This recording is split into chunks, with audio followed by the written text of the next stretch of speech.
Dan saya dipersilahkan langsung Ibu Pendeta Darwita Hasyani Purba untuk menyampaikan paparannya. Monggo.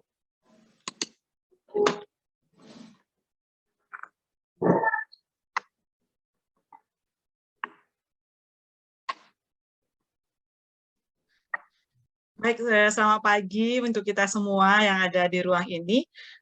Tadi saya baru dapat WA, teman-teman kita dari mahasiswa STT Intim belum bisa masuk ke sini karena belum diterima, gitu ya, untuk bergabung. Mungkin admin bisa bantu untuk menerima mereka, itu saja. Baik, saya akan membawakan presentasi saya melalui share screen.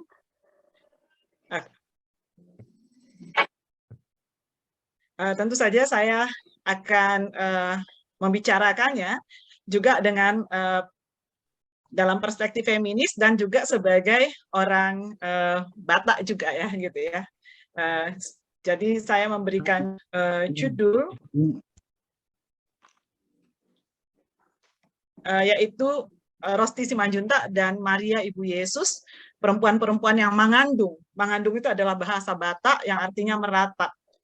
Atas kematian anaknya dalam perspektif teologi rahim, begitu. Ya, pertama saya membawakan kisah pilu kematian Brigadir Joshua. Ini hanya sekilas saja karena memang kita tidak mendapatkan informasi yang begitu akurat gitu ya, simpang siur semuanya, tapi setidaknya tanggal 8 Juli 2022 adalah kisah tragis dari kematian Brigadir Joshua. Dan kemudian di tanggal 11 Juli 2022 diungkap ke publik bahwa tewasnya Brigadir Joshua karena peristiwa tembak-menembak antara Barada E karena pembelaan diri. Ini informasi yang disampaikan di media. Kemudian keluarga Brigadir Joshua mencurigai kematiannya, lalu dilakukanlah autopsi ulang, dan kita sama-sama mengetahui tentang pemberitaan ini. Ditemukan juga 7 bekas tembakan pada tubuh Brigadir Joshua.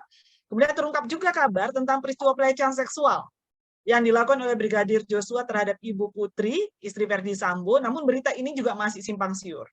Intinya, motif tentang kematian Brigadir Joshua ini masih menjadi misteri sampai saat ini.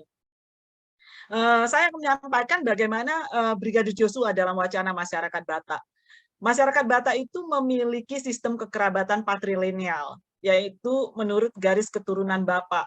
Garis keturunan laki-laki diteruskan oleh anak laki-laki dan akan punah kalau tidak ada lagi anak laki-laki dilahirkannya. Karena itu ada marga, sama mungkin juga dengan masyarakat di timur yang ada farm seperti itu. Nah, anak laki-laki sangat berperan penting untuk membantu kelompok kekerabatan sehingga anak laki-laki itu sangat berharga sekali. Sehingga ini yang kita sebut lahirnya budaya patriarki gitu ya. Kemudian masyarakat Batak juga memiliki falsafah anak koki do hamoraon di au. Artinya anak adalah harta yang sangat berharga. Tapi kita harus memahami bahwa yang disebut anak bagi masyarakat Batak itu menunjuk pada anak laki-laki. Kalau anak perempuan mereka akan menyebutnya adalah boru. Jadi kalau dikatakan anak koki do hamoraon di au, maka pengertian yang harus kita baca, kita mengerti di situ adalah anak laki-laki. Itu adalah adalah kekayaan atau harta yang berharga bagi sebuah keluarga. Karena dia meneruskan kekerabatan, garis keturunan dan marga itu. Selain itu ada juga falsafah 3H yang menggambarkan kesempurnaan hidup orang Batak, yaitu hamoraon yang disebut kekayaan, hasangapon kemuliaan, dan hagabeon itu kebesaran dalam pengertian keturunan. Namun hagabeon yang dimaksud ini merujuk pada anak laki-laki. Sekalipun dia mempunyai keturunan yang banyak, kalau tidak ada anak laki-laki, maka itu dianggap sebagai hagabeon. Gitu. Jadi bagi masyarakat Batak, kalau sudah memiliki 3H ini, hamoraon yaitu kekayaan, hasangapon kemuliaan, dan hagabeon dalam pengertian di situ adalah anak laki-laki, maka ia boleh dikatakan adalah manusia yang sempurna. Nah, dalam sistem kekerabatan masyarakat Batak juga dikenal yang disebut dengan Dalian Tolu atau yang disebut dengan DNT. Kami menyingkatnya selalu dengan DNT, yaitu ada 3 yang disebut kategori. Hula-hula itu adalah keluarga dari pihak istri atau saudara laki-laki. Jadi misalnya saya menikah, maka saudara laki-laki saya itu disebut sebagai hula-hula di tengah-tengah keluarga saya. Dia adalah orang yang sangat dihormati. Baru kemudian adalah Dongan Sabutuha, itu ada teman satu marga atau teman satu perut dari ibu. Jadi kalau misalnya sama-sama satu marga dianggap sebagai Dongan Sabutuha. Kemudian sebut Boru, itu keluarga pihak menantu laki-laki atau perempuan. Jadi saya adalah pihak Boru, karena kalaupun menikah dengan laki-laki, maka suami saya itu juga adalah bagian dari Boru, begitu ya. Jadi dengan kata hula-hula atau saudara laki-laki saya itu adalah tokoh sentral di tengah-tengah keluarga masyarakat Batak. Hula-hula itu dianggap sebagai debata Nosotarida, itu Tuhan yang tidak terlihat. Sehingga sangat dihormati sekali keberadaan dari hula-hula ini. Nah, hula-hula juga dianggap memiliki sahala, yaitu kewibawaan, kemewahan, kemuliaan, dan kekuasaan. Jadi hula-hula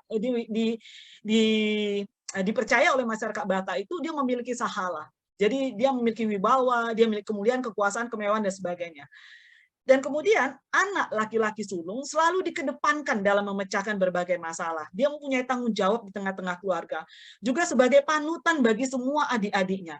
Jika bapaknya sudah meninggal, maka anak sulung yang sudah dewasa inilah yang akan menggantikan posisi sang ayah dalam hal tanggung jawab terhadap seluruh anggota keluarga. Jadi kita bisa bayangkan seperti itulah pentingnya anak laki-laki di tengah-tengah masyarakat Batak. Nah, kalau kita hubungkan dengan Brigadir Joshua, dia adalah anak kedua dari 4 bersaudara. Yang pertama bernama Yuni, kedua Nofriansah Yosua, beliau sendiri, kemudian almarhum, kemudian ketiga Devi, dan keempat Mahareza Putra. Brigadir Joshua secara hierarki keluarga Batak dilahirkan sebagai anak kedua. Namun ia adalah anak laki-laki pertama. Dia adalah sulung sebagai pembawa marga keluarga. Dengan demikian, Brigadir Joshua adalah pengganti ayahnya kalau sudah meninggal. Brigadir Joshua juga menjadi hula-hula. Dia menjadi hula-hula bagi keluarganya, bagi saudara-saudara perempuan yang secara khusus. Dia membawa yang dianggap memiliki sahala, sehingga dia membawa Hamoraon, Hasangapun, Hagabeon di tengah-tengah keluarga, karena ia adalah anak laki-laki. Jadi dari konteks wacana masyarakat Batak, kita bisa melihat bagaimana posisi atau peran Brigadir J di tengah-tengah keluarga Batak. Nah, ratapan Ibu Brigadir Joshua di sini namanya adalah Rosti Simanjuntak, muncul dalam berbagai media sebagai ibu dari Brigadir Joshua. Pemberitaan media yang saya baca gitu ya melalui media online kebanyakan mengangkat kisah pilu, tangisan, ratapan histeris, dan kesedihan dari Ibu Brigadir Joshua yang telah kehilangan anaknya. Ratapan Ibu Rosti itu terkait dengan fitnah gitu atas tuduhan pelecehan seksual yang dilakukan Brigadir Joshua. Kemudian fitnahnya saya buat tanda petik gitu ya, karena kita sampai sekarang ini isu yang masih sangat bergulir ya, simpang siur entah kemana-mana gitu. Kemudian ketidakjelasan motif kematian anaknya, ya sampai saat ini kita nggak tahu motifnya itu apa sebenarnya. Perasaan gagal menjaga dan menolong anaknya. Kematian yang lebih dulu dibandingkan dengan dirinya sebagai orang tua. Dan proses hukum yang begitu rumit dan panjang. Setidaknya inilah yang saya baca yang di framing media tentang bagaimana tangisan itu ya, ratapan dari Ibu Rosti Simanjuntak. Jadi ratapan Ibu Brigadir Joshua ini juga tentu tidak lepas tentang betapa berharganya Joshua sebagai anak laki-laki dari keluarga Batak. Jadi tadi kita sudah paham bagaimana anak laki-laki itu begitu berharga sekali, di samping semua terkait dengan pemberitaan media, terkait dengan kesedihan-kesedihan yang dialami oleh Ibu Rosti Simanjuntak, tapi pasti juga tidak terlepas betapa berharganya anak laki-laki itu di tengah-tengah masyarakat Batak, betapa berharganya Joshua gitu sebagai anak laki-laki di tengah-tengah keluarga. Nah, ini saya beberapa artikel yang saya yang di-framing oleh media menyebutkan tentang senandung pilu, istilah-istilah ya, kemudian bersedih, kemudian histeris, kemudian tangisan gitu ya. Ini adalah gambaran dan kita lihat ekspresi dari Ibu Rosti Simanjuntak yang betapa ia sangat terluka sekali dengan kematian dari anaknya tersebut. Nah, di dalam masyarakat Batak ada yang disebut dengan tradisi mangandung atau meratap, gitu ya. Mangandung itu berasal dari kata andung, yakni meratap atau ratapan. Andung itu adalah ratapan yang dilakukan pada saat upacara ritual kematian. Mengandung merupakan sebuah ekspresi kesedihan yang paling mendalam. Andung merupakan salah satu ritual adat yang dilantunkan pada saat ada keluarga atau kerabat yang meninggal dalam bentuk ratapan sebagai ungkapan kesedihan dari pihak keluarga yang ditinggalkan, gitu ya. Jadi kalau ada orang yang meninggal seperti itu akan terdengar sebuah andung mengandung itu dalam ada sebuah apa namanya seperti lagu begitu ya. Bisa dikatakan seperti sebuah lagu gitu. Nah, mereka yang mengandungi, biasanya orang-orang yang punya kedekatan khusus dengan orang yang diandungi, apakah itu keluarga maupun sahabat begitu. Dan kemudian mereka yang mengandung biasanya tergerak secara spontan dan murni dari lubuk hati yang paling dalam. Jadi tidak ada syair khusus diciptakan, tapi itu muncul dari hati yang paling dalam gitu, dengan spontan. Pada saat seorang mengandungi, itulah diungkapkan semua kesan maupun kenangan atas orang yang meninggal itu. Karenanya dari andung-andung itulah orang banyak akan tahu siapa dan bagaimana orang yang meninggal itu. Bagaimana kebaikan-kebaikannya, bagaimana juga kesan-kesan selama ia hidup begitu. Jadi di situ akan secara spontan akan dikeluarkan dengan sendirinya. Dan mengandung itu sebagai tangisan yang berbicara. Seolah seorang yang mengandungi itu sedang berbicara dengan orang yang sudah meninggal. Jadi dia akan mengatakan, oh betapa baiknya dia pada waktu begini dia melakukan ini. Kira-kira seperti itulah mengandungin itu. Nah, ini biasanya dilakukan dalam upacara kematian pada masyarakat Batak. Namun sekarang ini mungkin sudah mulai tradisi ini sudah mulai tidak begitu terlihat lagi. Selanjutnya, saya juga menemukan meratap dalam Alkitab banyak sekali gitu ya, meratap dalam Alkitab. Dalam Alkitab Perjanjian Lama, setidaknya dalam Perjanjian Lama yang saya cari, ditemukan 252 kali kata ratapan, meratap, dan meratapi. Dari kata ratap, meratapan, dan meratapi ini dalam Alkitab, kebanyakan menunjuk pada kematian atau kehilangan dari seorang yang berharga, entah itu anak, orang tua, anggota keluarga, sahabat, raja, atau pimpinan. Inti suatu upacara penguburan di Israel itu adalah ratapan dari pihak keluarga dan iring-iringan yang membawa jenazah ke pekuburan. Jenazah diletakkan di dalam peti kayu lalu diarak ke pekuburan. Nah, masa meratapi biasanya bisa dari 7 hari sampai 30 hari lamanya. Kemudian cara meratapi orang Israel itu ternyata bermacam-macam juga gitu ya. Bisa menangis dan berteriak dengan jeritan yang keras dan pahit, memukuli dadanya, mengoyak pakaiannya, menaruh debu atau abu di atas kepala dan mengenakan kain goni, menanggalkan kasut dan menutupi kepala atau wajah, mencabut atau memotong rambut, mencukur janggut, mengikuti kebiasaan kafir, menoreh-noreh tubuh mereka, berpuasa, ada yang mungkin tidak mengolesi tubuhnya dengan minyak, tidak mencuci pakaiannya, ada yang duduk di tanah atau di tengah-tengah abu, ada nyanyian perkabungan, dan ada juga mempekerjakan peratap profesional, gitu ya. Ada juga peratap profesional dan para musikus memainkan lagu-lagu sedih, gitu. Jadi ini cara meratap pada orang Israel. Kesimpulannya, tradisi meratap itu adalah ungkapan kesedihan mendalam atas kematian dari orang yang dikasihi yang dapat diekspresikan dengan berbagai cara. Kalau di masyarakat Batak dengan mengandung, di Israel itu dengan berbagai cara gitu. Tapi semuanya itu adalah ungkapan kesedihan yang mendalam atas kematian dari orang yang mereka dikasihi.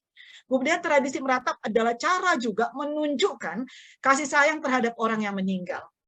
Dan kemudian tradisi meratap juga memperlihatkan kerapuhan manusia itu di hadapan Allah. Nah, selanjutnya kita melihat bagaimana Ibu Yesus gitu ya, adalah perempuan juga meratapi anaknya.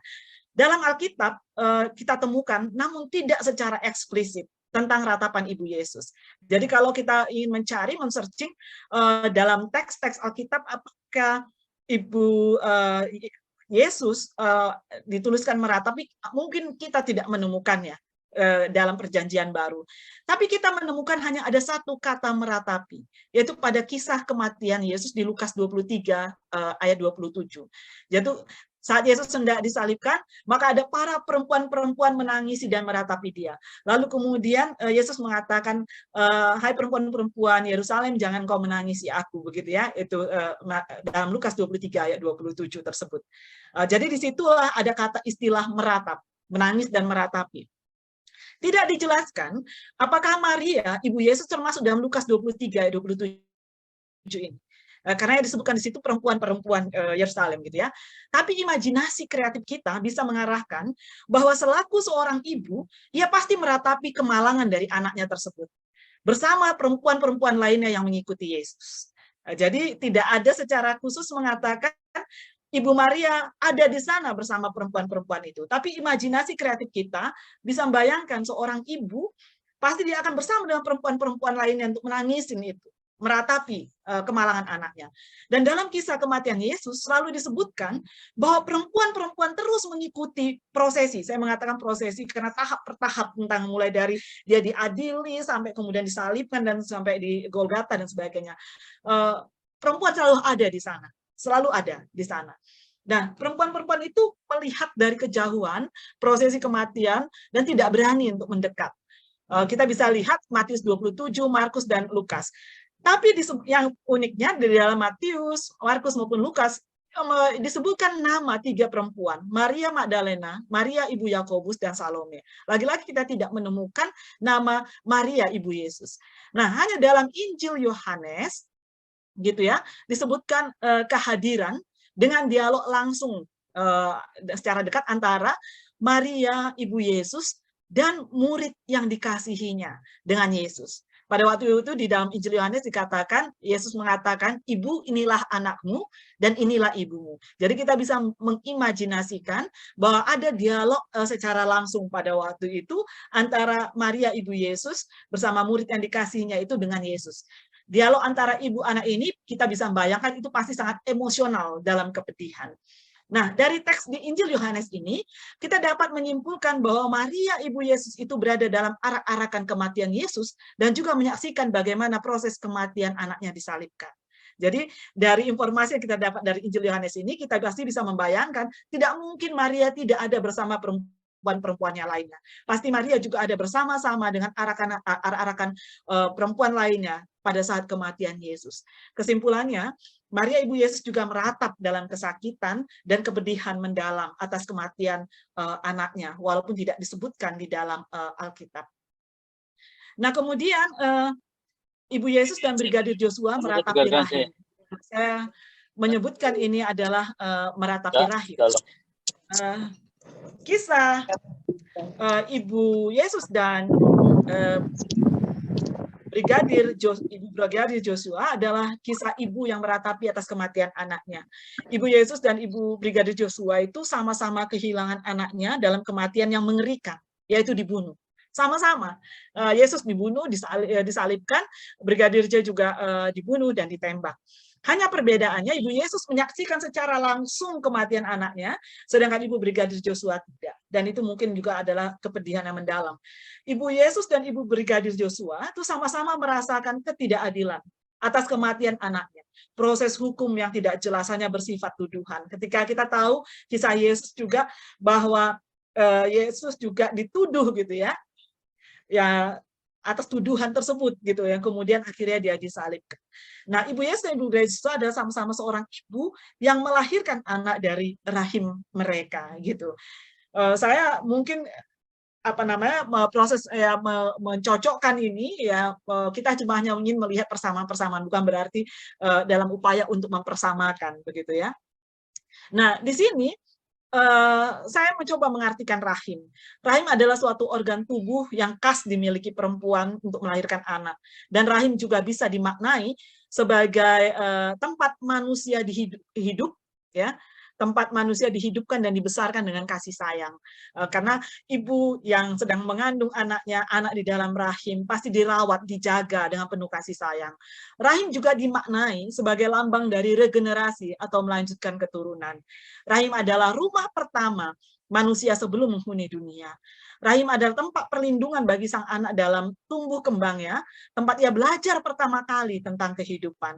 Oleh karena itu, Ibu Yesus dan Ibu Brigadir Joshua adalah perempuan-perempuan yang meratapi rahim mereka, karena tercerabutnya sebuah kehidupan yang datang melalui rahim mereka. Kemudian tercerabutnya kasih sayang dan perlindungan yang seharusnya mereka berikan sebagai ibu. Kemudian terhentinya regenerasi dan keturunan mereka. Jadi, sesungguhnya mereka sedang meratapi rahim mereka itu sendiri. Selanjutnya, teologi rahim adalah kehidupan dan kasih sayang Allah. Kata rahim itu berasal dari bahasa Arab yang memiliki arti rahim, kandungan perempuan atau womb, gitu ya. Dalam perjanjian lama, kata rahim ada berbagai istilah. Ada beten, itu rahim atau kandungan. Kemudian rehem, rahim atau rahmat, raham, rahim, bela rasa, rahum, mengasihi anak sangat seperti yang Allah lakukan, gitu ya. Nah, dalam Alkitab ternyata kata beten ini dipergunakan untuk menunjuk pada rahim sebagai organ tubuh. Jadi kalau terkait dengan masalah organ tubuh, maka akan digunakan kata beten, gitu ya. Tapi ketika ada kata raham, rehem, dan rahum, selalu dihubungkan dengan sikap bela rasa Allah.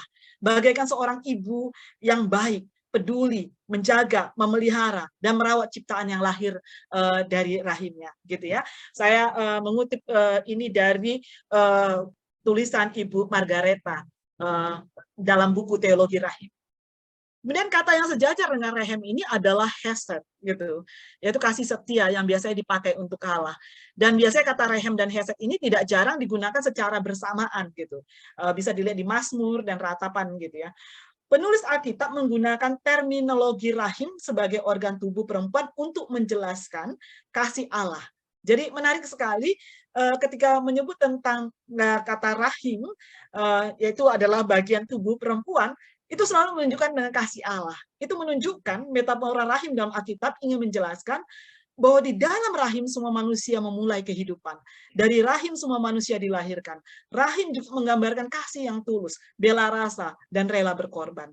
Teologi rahim adalah merefleksikan kasih sayang Allah yang dalam, tulus, dan agung. Kasih yang rela berkorban, dan kasih yang berbela rasa kepada seluruh ciptaannya. Nah, oleh karena itu saya menyampaikan tentang mentransformasikan ratapan atau andung itu menjadi harapan dalam perspektif teologi rahim. Walter Brueggemann di dalam buku berjudul Praying the Psalms, ini adalah saya kutip dari sebuah artikel yang ditulis oleh Evana, Febriani Sumbaya dan kawan-kawan dalam jurnal Hidup. Ya, saya mengutip itu, mengatakan bahwa salah satu hal yang perlu dilakukan adalah menyuarakan kemanusiaan manusia melalui doa. Melalui doa, setiap orang diajak untuk memunculkan kemurnian rasa atas pengalaman penderitaan yang dialami kepada Tuhan. Doa orang yang tengah mengalami penderitaan akan lebih menunjuk kelemahan, ketakutan, kemarahan, protes mereka terhadap situasi yang tengah mereka alami, dan juga protes kepada Tuhan. Kemudian ada Kathleen de Billman dan Daniel L. Migliore dalam buku berjudul Rachel Fry. Lagi-lagi saya mengutip dari artikel yang ditulis oleh Febriani Sumbaya dan kawan-kawan dari Jurnal Hidup, menandaskan bahwa ketiadaan ruang untuk meratap melahirkan budaya untuk menyalahkan pihak lain dan bukan merefleksikan diri dan kesalahan serta pengalamannya, gitu ya. Kemudian doa dan ratapan mengajak setiap orang untuk berproses dalam penderitaan yang dialami bersama dengan Tuhan. Alih-alih berjuang lepas dari penderitaan untuk bersatu kembali dengan Tuhan. Dalam ratapan, kita sedang mengakui bahwa dalam hidup yang kita terima, mengandung pula kegagalan, kesedihan, dan perjuangan. Setiap orang yang dengan berani meratap kepada Tuhan, maka secara tidak langsung ia sedang bersyukur sekaligus meminta tolongan. Nah, untuk itu, dari pendapat Brueggemann dan Billman dan Migliore, saya menghubungkan itu dengan mengandung atau meratap itu. Mengandung itu adalah sebuah doa yang tulus di hadapan Allah untuk mengakui kesedihan, kelemahan, putus asa, kemarahan, dan ketakutan atas kematian dari orang yang dikasihi. Mengandung juga perjuangan. Dia menjadi sebuah kekuatan. Saya katakan itu bisa menjadi sebuah kekuatan politis untuk menyuarakan kepedihan kepada orang banyak, sehingga dapat diketahui tentang penderitaan dan ketidakadilan yang dialaminya. Karena di dalam mengandung meratap biasa disebutkan tentang kebaikan-kebaikan orang tersebut, penderitaan yang kita alami gitu ya. Jadi ini sebenarnya mengandung atau meratap ini bisa menjadi sebuah kekuatan. Jadi untuk menyuarakan kepedihan ini kepada orang banyak, sehingga orang dapat mengetahui apa yang dialaminya, ketidakadilan yang dialaminya, penderitaan yang dialaminya gitu ya. Sehingga tangisan Ibu Rosti Simanjuntak itu, pilunya itu, sebenarnya itu juga bisa menjadi sebuah kekuatan untuk mengungkapkan di hadapan publik bahwa inilah yang ia alami. Kemudian mengandung juga ada membangun sebuah harapan bahwa Allah yang berbela rasa itu, Raham, Rehem, dan Rahim, adalah Allah yang tidak tinggal diam atas kesedihan, penderitaan, dan ketidakadilan yang dialami. Dari akhir kata penutup, saya menyebutkan bahwa andung atau ratapan Ibu Brigadir Joshua bukan sebuah kelemahan. Kita jangan mengartikan bahwa itu adalah sebuah kelemahan bagi dia untuk menangisi meratapi anaknya. Melainkan ini juga adalah sebuah kekuatan untuk menggerakkan kita semua meratap bersama dalam rangka membangun harapan keadilan yang akan datang. Itu saja yang boleh saya sampaikan kepada kita semua. Terima kasih. Ya, terima kasih untuk paparannya Ibu Darwita, dan kita akan lanjutkan saja langsung melalui dengan sama-sama mendengar tanggapan dari Ibu Esther, Ibu Dr. Esther Marianiga. Silakan Ibu bisa langsung saja memberikan respons. Tetapi sebelumnya mohon maaf Bapak Ibu saudara sekalian, setelah nanti tanggapan dari Ibu Esther, diberi kesempatan kepada kita semua untuk merespons, untuk menanggapi apa yang telah dipaparkan baik oleh pembicara maupun juga oleh penanggap, bisa melalui room chat. Tetapi saya sangat senang apabila Bapak Ibu dan saudara sekalian bisa merespons melalui atau langsung saja meresponsnya, dan diawali dengan raise hand terlebih dahulu. Baik, silakan Ibu Esther. Baik, terima kasih Pak Demianus, dan terima kasih juga buat paparan dari narasumber kita yang luar biasa, Ibu Darwita. Ya, saya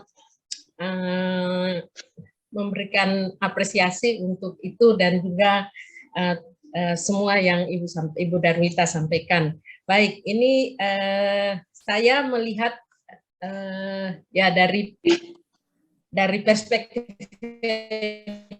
feminis dan juga dari ya bisa ya, oh ya lupa saya punya maaf. Baik, ya ini ada ya saya sharing ya, share screen ya. Nah, ya saya memberi apa namanya, ya, saya memberikan tanggapan saya ini dengan judul itu kepahitan yang sunyi. Ya, kepahitan yang sunyi. Nah, ada beberapa, saya melihat yang pertama ada beberapa catatan tentang apa yang dialami Maria dulu ya. Kalau tadi Ibu Darwita mulai dari konteks pengalaman langsung dengan apa yang terjadi dengan mamahnya Brigadir Joshua, Ibu Rosni ya, Rosni Simanjuntak. Nah, saya mulai dengan catatan Alkitab tentang Maria. Alkitab sebenarnya walaupun tadi juga sudah dikatakan ya sedikit diinterpretasi bahwa Maria masuk di dalam orang-orang yang meratap itu, para perempuan yang meratap, tetapi memang Alkitab secara spesifik tidak mencatat bagaimana perasaan Maria melihat anaknya Yesus itu dianiaya hingga wafat di kayu salib. Dia mengikutinya, kita tahu di Alkitab, tetapi Alkitab tidak menyatakan bagaimana rasanya dia ya, melihat, menyaksikan langsung apa yang dialami oleh anak sulungnya. Lalu kemudian Alkitab kita hanya mencatat bahwa Maria Ibu Yesus itu hanyalah salah satu di antara perempuan-perempuan yang setia menemani Yesus putranya hingga disalibkan dan wafat di kayu salib. Maria menjadi saksi penyaliban dan kematian Yesus putranya yang dikandung dan dilahirkannya. Hanya itu yang disaksikan oleh Alkitab. Pertanyaannya adalah mengapa Alkitab tidak mencatat apa yang menjadi perasaan Maria ketika melihat putranya dianiaya hingga ya wafat ya di kayu salib. Nah ini apa namanya, pertanyaan ini ya pertanyaan yang nanti kita lihat mungkin karena dianggap ya, ini kita sudah mulai menduga dengan apa nama hermeneutic of suspicion ya, kita menduga mungkin karena dianggap perasaan dan pengalaman perempuan berkaitan dengan hal ini, rasanya penderitaannya itu tidak dianggap penting, sehingga itu tidak dicatat oleh Alkitab ya. Rasanya Maria tentang itu tidak dicatat. Yang dicatat adalah hal-hal yang tadi itu.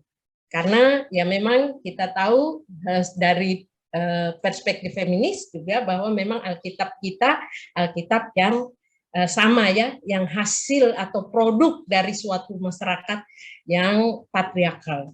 Ya, Ibu Darwita tadi sudah memberikannya bagaimana dalam suatu masyarakat yang patriarkis, dan kita ingat patriarkal itu kita juga sadar bahwa masyarakat Yahudi, Judaism yang dulu kuno sampai sekarang pun adalah masyarakat yang sangat-sangat patriarkis.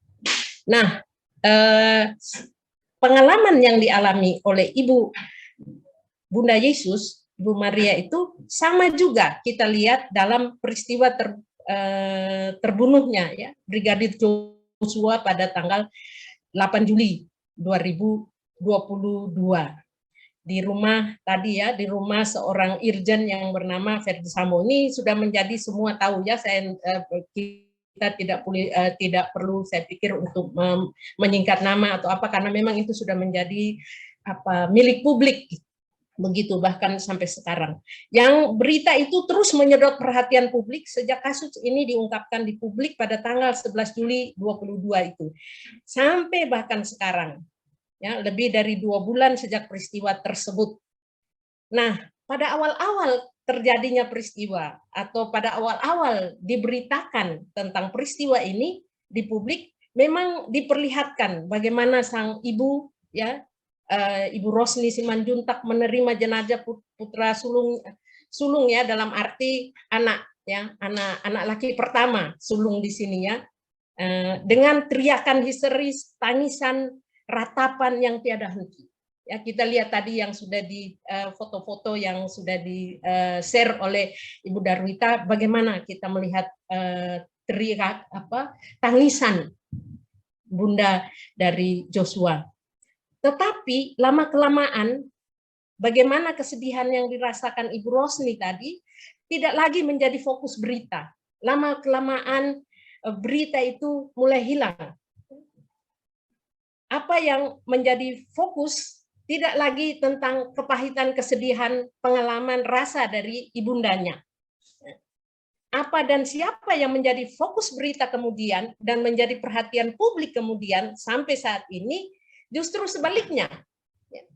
Kita juga tahu siapa yang menjadi fokus berita itu.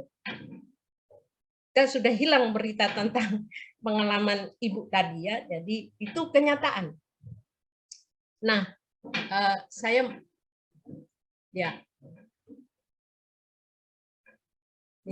kita melihat ini ya, kita melihat ya patriarki. Bagaimana saya melihat ini semua, menanggapinya itu melihat patriarki sebagai yang ada di balik itu semua. Ya, kenapa perempuan punya pengalaman kepahitan itu tidak lagi menjadi pusat perhatian. Nah, patriarki menempatkan perempuan memang pada pinggiran, periperi, dan tidak dianggap penting. Pikiran dan pengalaman laki-laki lah yang dianggap penting. Pikiran dan pengalaman laki-laki menjadi standar untuk konstruksi masyarakat, termasuk juga memberitakan. Laki-laki mendapatkan privilege yang melekat pada dirinya, kelahirannya dinanti-nantikan, ya. Bahkan sebagian orang ada yang rela kawin berkali-kali hanya untuk mendapatkan anak laki-laki yang dapat mewarisi nama keluarga. Pendidikannya diutamakan karena kelak diproyeksikan sebagai tulang punggung keluarga. Kebebasan berekspresi menjadi penanda akan eksistensinya. Dan banyak hak istimewa lainnya yang ia dapatkan. Dan itu juga kita lihat tadi dalam masyarakat, bagaimana laki-laki dikonstruksi dalam masyarakat Batak. Ya. Sementara perempuan dalam masyarakat patriarki hanya memiliki sedikit pengaruh, ya. Tadi itu di peri-peri dia, atau bisa dikatakan tidak memiliki hak pada wilayah-wilayah umum dalam masyarakat, baik secara ekonomi, sosial, politik, dan psikologi, bahkan termasuknya di dalam institusi pernikahan. Hal ini menyebabkan perempuan diletakkan pada posisi subordinat atau inferior. Pembatasan-pembatasan peran perempuan oleh budaya patriarki membuat perempuan menjadi terbelenggu dan mendapatkan perlakuan diskriminatif, termasuk di dalamnya tidak dihargai atau diabaikannya pengalaman, perasaan, dan pikiran perempuan.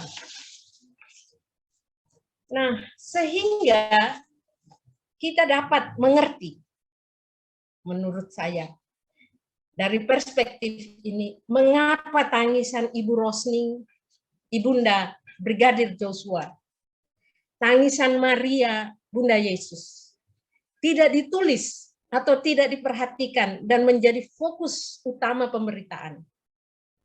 Karena ini tadi. Nah, perempuan dalam hal ini memang hanya menjadi suplemen, ya, dalam masyarakat patriarki. Menjadi pelengkap yang melaluinya laki-laki mendapatkan keturunan untuk mewariskan keturunannya, meneruskan keturunannya. Tanpa perempuan, hal itu tidak bisa dilakukan laki-laki. Status seorang perempuan dalam suatu masyarakat budaya patriarki ditentukan oleh laki-laki. Oleh ayah, ya, laki-laki dalam hal ini ayahnya. Dan menarik tadi ya, saya agak sedih juga ya kalau anak laki disebut anak. Tapi kalau perempuan disebut bukan anak, boru. Ya walaupun mungkin sama, tapi saya heran juga kenapa dia bukan anak ya, dia harus jadi boru ya. Ya karena dalam pikiran saya itu semua orang yang dilahirkan dari ibunya tuh anak semua, mau laki mau perempuan.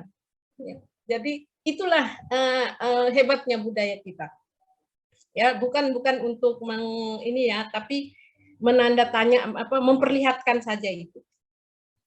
Ya, keheranan kita. Kalau di Kupang, di Timor, di Sabu, semua anak itu anak. Ya. Baik laki mau perempuan disebut anak. Ya, tidak ada sebutan lain. Kecuali memang ada panggilan yang khusus, misalnya anak laki itu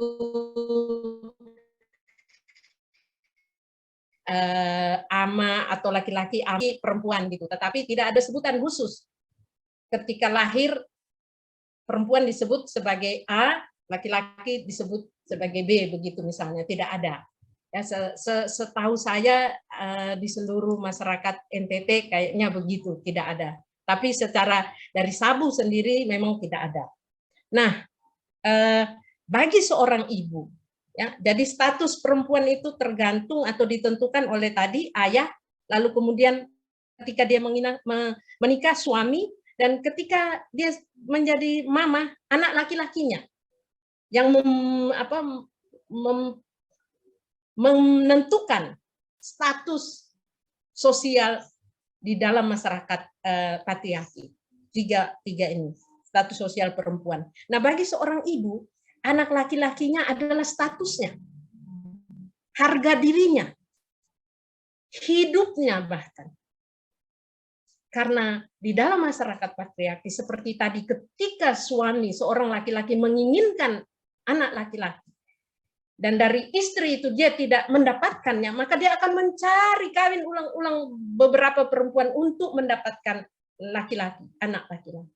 Sehingga memang status seorang perempuan, seorang ibu maksudnya, itu sangat ditentukan oleh anak lakinya. Nah, ini masih terus. Nah, hal ini juga misalnya ya tampak dalam kitab Rut. Ya, saya karena ngomong kepahitan ya, buat saya kesedihan itu kepahitan yang dialami oleh ibu yang anaknya rahimnya tadi itu, hidupnya itu dirampas ya, diambil dengan cara paksa. Itu suatu kepahitan. Dan saya melihat misalnya dalam kitab Rut, ketika Naomi mengalami kematian semua laki-laki dalam hidupnya, mulai dari Elimelek suaminya, lalu Mahlon dan Kilion, anak laki-lakinya. Ia mengatakan, janganlah sebutkan aku Naomi, ya. Sebutkanlah aku Mara, sebab Yang Maha Kuasa telah melakukan banyak kepahitan kepadaku. Jadi kematian laki-laki dalam hidup Naomi itu suatu yang sangat pahit. Ya, sehingga dia tidak lagi mau menggunakan nama Naomi, manis. Nah, inilah contoh ya betapa laki-laki begitu sangat berharga, mempengaruhi status perempuan, dan bahkan anak laki-laki sebenarnya adalah hidup bagi seorang ibu, hidupnya itu anak lakinya. Nah, feminis, ya ini saya untuk tentang feminis. Nah, feminis itu menempatkan berseberangan ya, berseberangan dengan tadi patriarki. Para feminis atau ideologi feminis itu menempatkan pikiran dan pengalaman kaum perempuan pada pusat ya, pada center, tidak lagi di periferi, tidak lagi di pinggiran, menjadi pusat perhatian. Ya, pusat perhatian, sehingga memang pengalaman perempuan menjadi sangat penting dan diberikan tempat yang semestinya sebagaimana pengalaman dan pikiran dari laki-laki. Kalau tadi laki-laki menjadi pusat, menjadi bahkan standar norma, standar nilai, standar konstruksi masyarakat, maka sekarang kaum feminis, pikiran feminis juga menempatkan perempuan pada posisi yang sama. Nah, feminisme juga dapat dipandang sebagai suatu gerakan kenabian kontemporer yang menentang budaya kontemporer yang patriarkal. Jadi dia juga dianggap sebagai suara kenabian. Nah, bagaimana dalam sejarah kekristenan atau bahkan dari Perjanjian Lama itu suara kenabian ini kan merupakan koreksi dari apa yang terjadi pada masa itu yang dianggap tidak benar. Akhirnya muncul suara kenabian. Nah, feminisme juga merupakan koreksi terhadap apa yang dianggap normal, yang dianggap normal dan yang merugikan, ya, menyebabkan ketidakadilan, menyebabkan penderitaan. Sehingga di sini Catherine Dobb Sackenfeld mengatakan bahwa feminisme adalah gerakan kenabian kontemporer. Dan saya sepakat dengan ini. Nah, dalam sekarang kita melihat ya dalam banyak pengalaman kekerasan yang dialami perempuan seperti tadi diungkapkan juga, yaitu kemarahan, kepahitan, kesedihan, dan ketidakberdayaan itu disalurkan atau diwujudkan melalui tangisan. Hampir semua ya dalam riset juga pengalaman kita melihat kekerasan yang dialami oleh perempuan, penderitaannya, ketidakberdayaannya itu dia ekspresikan, dia salurkan melalui tangisan. Ya. Nah, di sini tangisan menurut saya memiliki dua yang sudah juga dikatakan tadi ya, ratapan itu ya. Yang pertama ini juga saya memang teori saya sendiri ini, jadi saya tidak mengutip dari ahli ya, ahli yang ada, mungkin juga ada mereka, tetapi ini saya berdasarkan saya punya pikiran sendiri. Ada dua fungsi menurut saya dan berdasarkan pengalamannya, penelitian juga yang saya lihat, dua fungsi tangisan. Yang pertama, tangisan dapat menjadi cara untuk bertahan, survive, ya. Dari apa? Dari kerasnya hantaman, dari pahitnya penderitaan yang ia terima. Itu cara untuk bertahan. Sehingga dia mampu hidup. Banyak perempuan yang mengalami kekerasan dalam rumah tangga mampu bertahan hidup sampai bertahun-tahun. Karena apa? Karena dia mampu menangis. Dengan tangisan itu dia bertahan. Jadi tangisan suatu yang luar biasa bagi perempuan-perempuan yang mengalami kepahitan, penderitaan, kesakitan, kekerasan. Dia bisa bertahan. Nah, di sini saya melihat juga ratapan itu tadi adalah yang disampaikan, yang diungkapkan, terungkap oleh Ibu Rosni tadi. Itu juga membuat dia bisa bertahan, ya, sehingga bisa menghadapi kepahitannya. Nah, di sini saya melihat dalam bentuk yang pertama ini, yaitu bertahan. Tangisan menjadi suatu ziarah sunyi dari kepahitan. Ya. Dia nangis, dia meratap sendiri, bertahan dalam kesunyian. Tidak ada yang dengar tangisannya. Dia sendirian.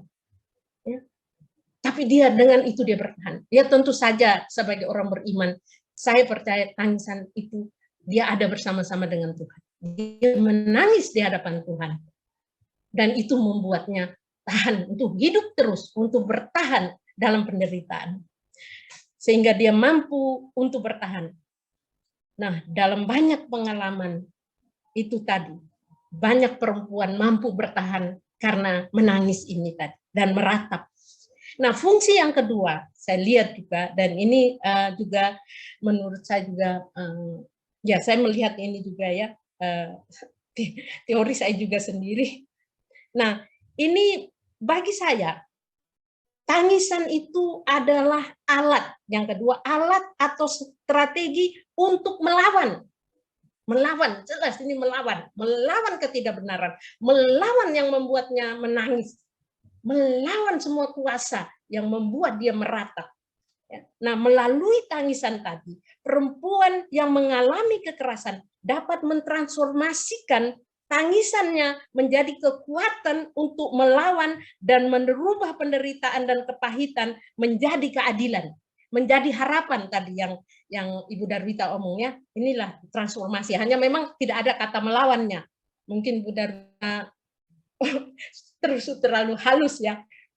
Maksudnya ini sebenarnya melawan sehingga mendapatkan keadilan dan juga harapan. Tapi juga mungkin tidak melawannya karena tidak ada kata itu. Nah, melalui tangisan perempuan yang menderita karena ketidakadilan, karena kejahatan yang dilakukan kepada anaknya, dalam kasus ini, Ibu Rosni dan Maria Bunda Yesus dapat membangun solidaritas. Ya, solidaritas dari semua orang yang melihatnya, yang juga turut merasakan kepahitan, turut merasakan penderitaan itu.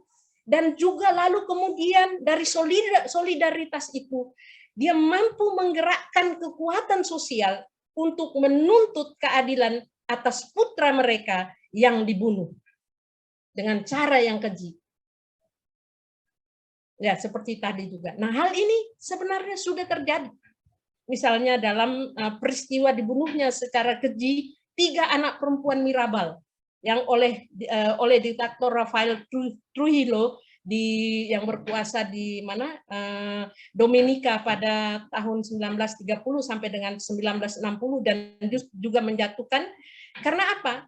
Karena kemudian kepahitan yang dialami oleh keluarga Mirabal ini kemudian membangun solidaritas dan juga mampu menggerakkan semua masyarakat untuk menggulingkan si penguasa yang jahat tadi. Dan kemudian atas matinya 3 perempuan ini, anak Mirabal ini, menjadi peringatan hari anti kekerasan terhadap perempuan. Ya, sampai saat ini yang diadakan diperingati setiap tanggal 25 November sampai 10 Desember setiap tahunnya. Nah, teman-teman, buat saya ya, buat kita semua, saya mengajak juga ya, kita melihat tadi betapa sakitnya, betapa derita dari Ibu Rosni ya, dan juga keluarganya, terlebih-lebih ibu ini yang memiliki anak yang luar biasa, dan bagaimana peran anak itu di dalam masyarakat budaya Batak. Kita berharap ya, semoga tangisan kepahitan yang sunyi dari Ibu Rosni atas terbunuh dengan kejinya anak laki-laki sulungnya dapat membangkitkan solidaritas dan menggerakkan banyak hati di negeri ini, yang menuntut juga keadilan bagi Joshua putranya, sebagaimana Maria juga, ya, Maria Bunda Yesus telah mendapatkan keadilan dari Allah Tuhan kita dengan membangkitkan Yesus dari kematian. Ya. Itu pun ya, semoga harapan itu melalui ini, melalui webinar yang awal ini, kita bisa membangun itu. Ya, dan harapan juga yang tadi Ibu Darwita bilang itu boleh terwujud. Sekian, terima kasih. Oke, sabar, saya stop share ya. Ya, demikian dari saya.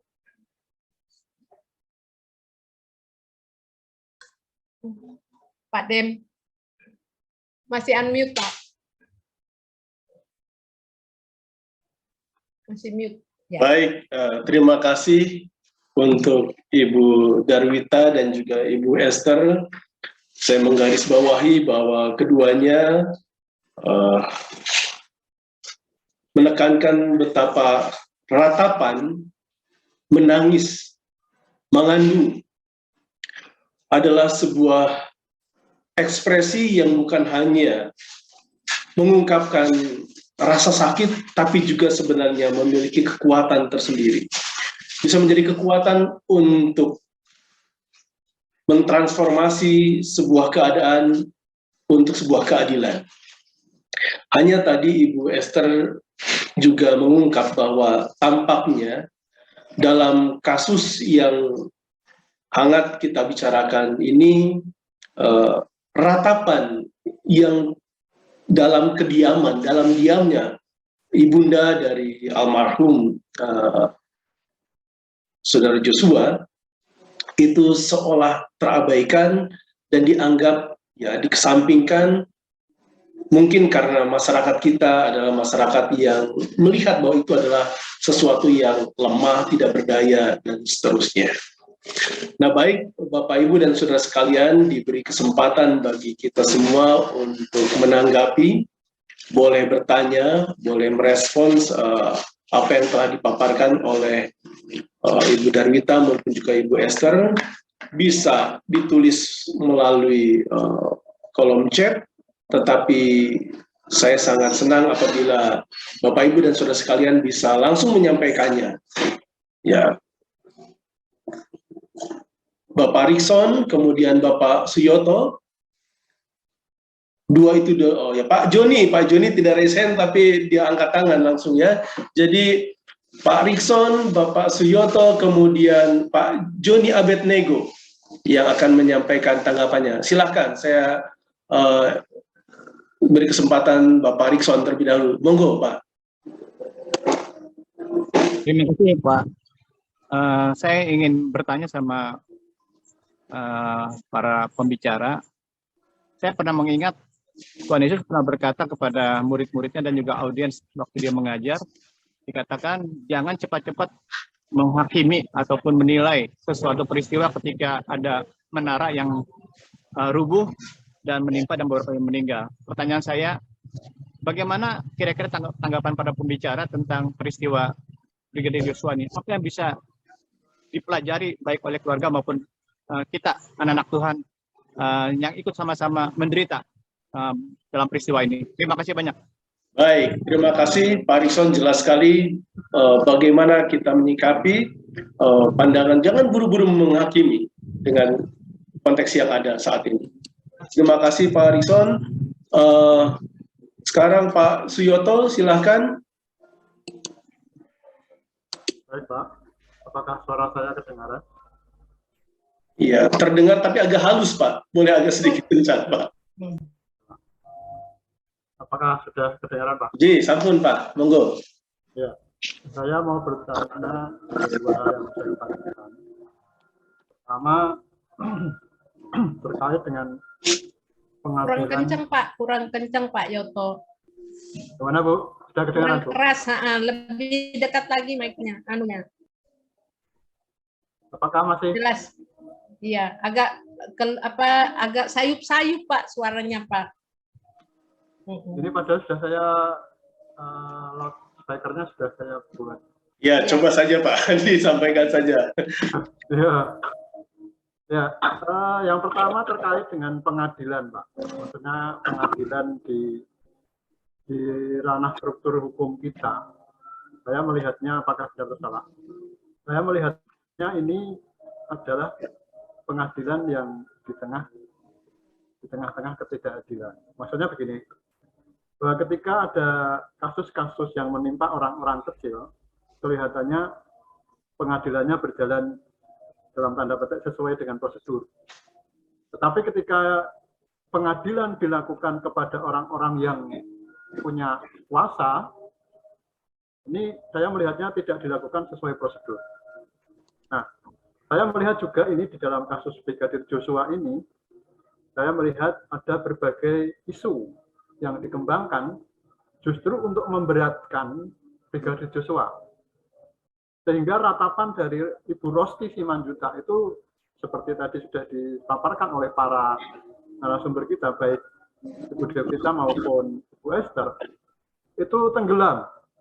Karena isu-isu yang ditampilkan adalah isu-isu yang memberatkan Brigadir Joshua, sehingga alasan pembunuhannya istilahnya semakin dibenarkan ya, karena Yosua melakukan itu akhirnya dibunuhlah gitu. Jadi itu alasan yang walaupun tadi sudah disampaikan mungkin itu fitnahan, tapi kita tidak tahu. Tetapi yang saya lihat adalah bagaimana keadilan di dalam prosedur hukum yang berlaku ini, sehingga tidak terakomodasinya ratapan dari Ibu Rosti. Sehingga di dalam pengadilan tidak pernah disampaikan bagaimana perasaan seorang ibu kepada para terdakwa, para tersangka.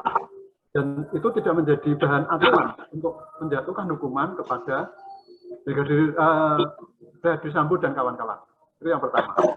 Kemudian yang kedua, bagaimana peran feminis untuk mengangkat ini, karena saya tadi Bu Esther menyampaikan bahwa karena struktur masyarakat yang patriarki membuat perempuan-perempuan menjadi inferior.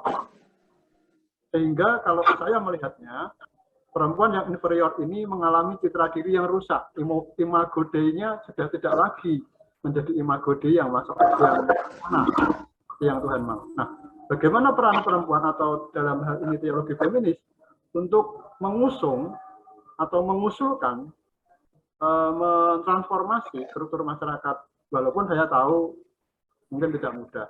Tetapi bagaimana? Karena sementara ini suara-suara perempuan, bahkan yang mengatasnamakan Komisi Perempuan pun, saya melihatnya justru akhirnya menjadi inferior, tidak berani menyuarakan perempuan. Terima kasih. Baik, terima kasih Pak Yoto. Langsung saja Pak Joni Abednego. Monggo Pak John. Baik, terima kasih. Terdengar? Iya, terdengar suaranya, tapi orangnya tidak terlihat ini Pak. Ada itu sudah? Sudah? Oke, terima kasih untuk diskusi ini. Terima kasih untuk ibu-ibu dengan berbagai analisa. Tambahkan saja sambil mengingatkan. Pertama, di Alkitab kita sudah jelaskan tadi, Tuhan bekerja dalam dunia nyata dengan termasuk budaya kita masing-masing. Jadi sudah dijelaskan budaya patriarki dan sebagainya. Tapi mari kita bersyukur pertama. Yesus itu ditekankan antara lain melalui Maria, ya, hidup seseorang. Tapi mari kita juga lihat bahwa waktu Yesus bangkit, saksi-saksi pertama itu perempuan semuanya, perempuan. Jadi saksi kehidupan Yesus yang bangkit itu perempuan. Kita bersyukur bahwa penulis Injil walaupun laki-laki tidak menyembunyikan cerita itu. Kita bersyukur. Hanya saja sayangnya walaupun konon rasul itu adalah saksi hidup kebangkitan, tidak jadi rasul gitu kira-kira ya. Ya patriarki lagi ya. Tapi kita bersyukurlah. Para penulis Injil, baik Matius, Markus, Lukas, Yohanes, semua menceritakan kesaksian kebangkitan Yesus itu semua pertama perempuan. Kita bersyukur itu. Yang kedua, memang kasus ibu apa yang meratap ini. Saya bagus juga bahwa orang menangis itu bisa karena kesedihan, karena kegembiraan. Itu ekspresi emosi memang. Tapi kita juga bisa dua itu. Memang dalam hal ini ratapan nangis biasanya sangat yang ini, dan memang itu peristiwa sedih memang. Jadi ratapan ini ada kesedihan, ekspresi kegembiraan juga ekspresinya bisa juga menangis sebenarnya.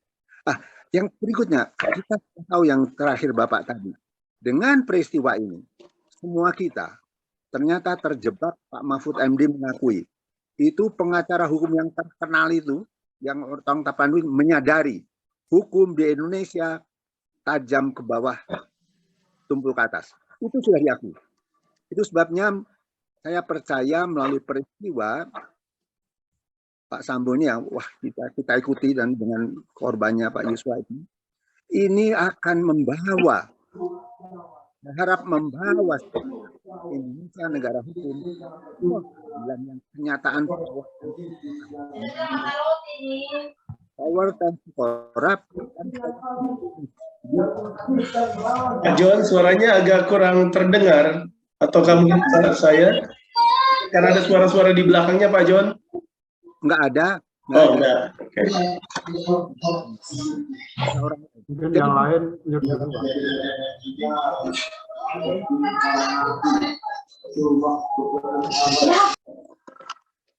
dari tulisan Rasul Paulus di Roma pasal 8 ayat 28. Tuhan turut bekerja dalam segala sesuatu mendatangkan kebaikan. Karena ayat 35 dan 39, tidak ada satupun yang bisa memisahkan kita dari kasih Kristus. Semoga melalui peristiwa ini ada dampak nasional yang luar biasa, yang juga diakui oleh Bapak Mahfud MD, oleh pengacara-pengacara jujur bahwa hukum di Indonesia harus betul-betul ditegakkan. Terima kasih untuk kesempatan ini. Saya percaya Tuhan turut bekerja dalam peristiwa ini. Tidak sia-sia pengorbanan yang kita berikan, siapapun yang melakukannya, karena Tuhan tidak pernah meninggalkan. Baik, terima kasih. Tertangkap, Pak, jadinya. Ya. Baik, silakan Ibu Esther dan juga Ibu Darwita untuk bisa merespons tiga penanggap ini. Dari Pak Rikson yang mengatakan jangan buru-buru menghakimi ya. Lalu Pak Suyoto, bagaimana kekuatan perempuan ini bisa diangkat. Sekaligus juga yang kedua sama dengan apa yang Pak Joni sampaikan soal pengadilan kita yang tampaknya lebih disebut tumpul tajam ke bawah, tumpul ke atas. Silakan Ibu Darwita terlebih dahulu, kemudian Ibu Esther. Ya baik, terima kasih untuk tiga tanggapan dari Pak Rikson, Pak Suyoto, dan Pak Joni. Kita harus akui bersama-sama bahwa kasus ini adalah kasus yang pelik. Mengapa saya katakan pelik? Karena sampai saat ini kasus ini juga tidak terselesaikan. Setidaknya sudah hampir 3 bulan kasus ini belum mendapatkan titik terang yang baik yang boleh diketahui oleh publik. Sehingga mungkin memang kita tentu saja akan bisa terarahkan atau merasa terjebak. Jangan sampai kita salah gitu. Jangan-jangan kita menghakimi seorang terkait dengan ini.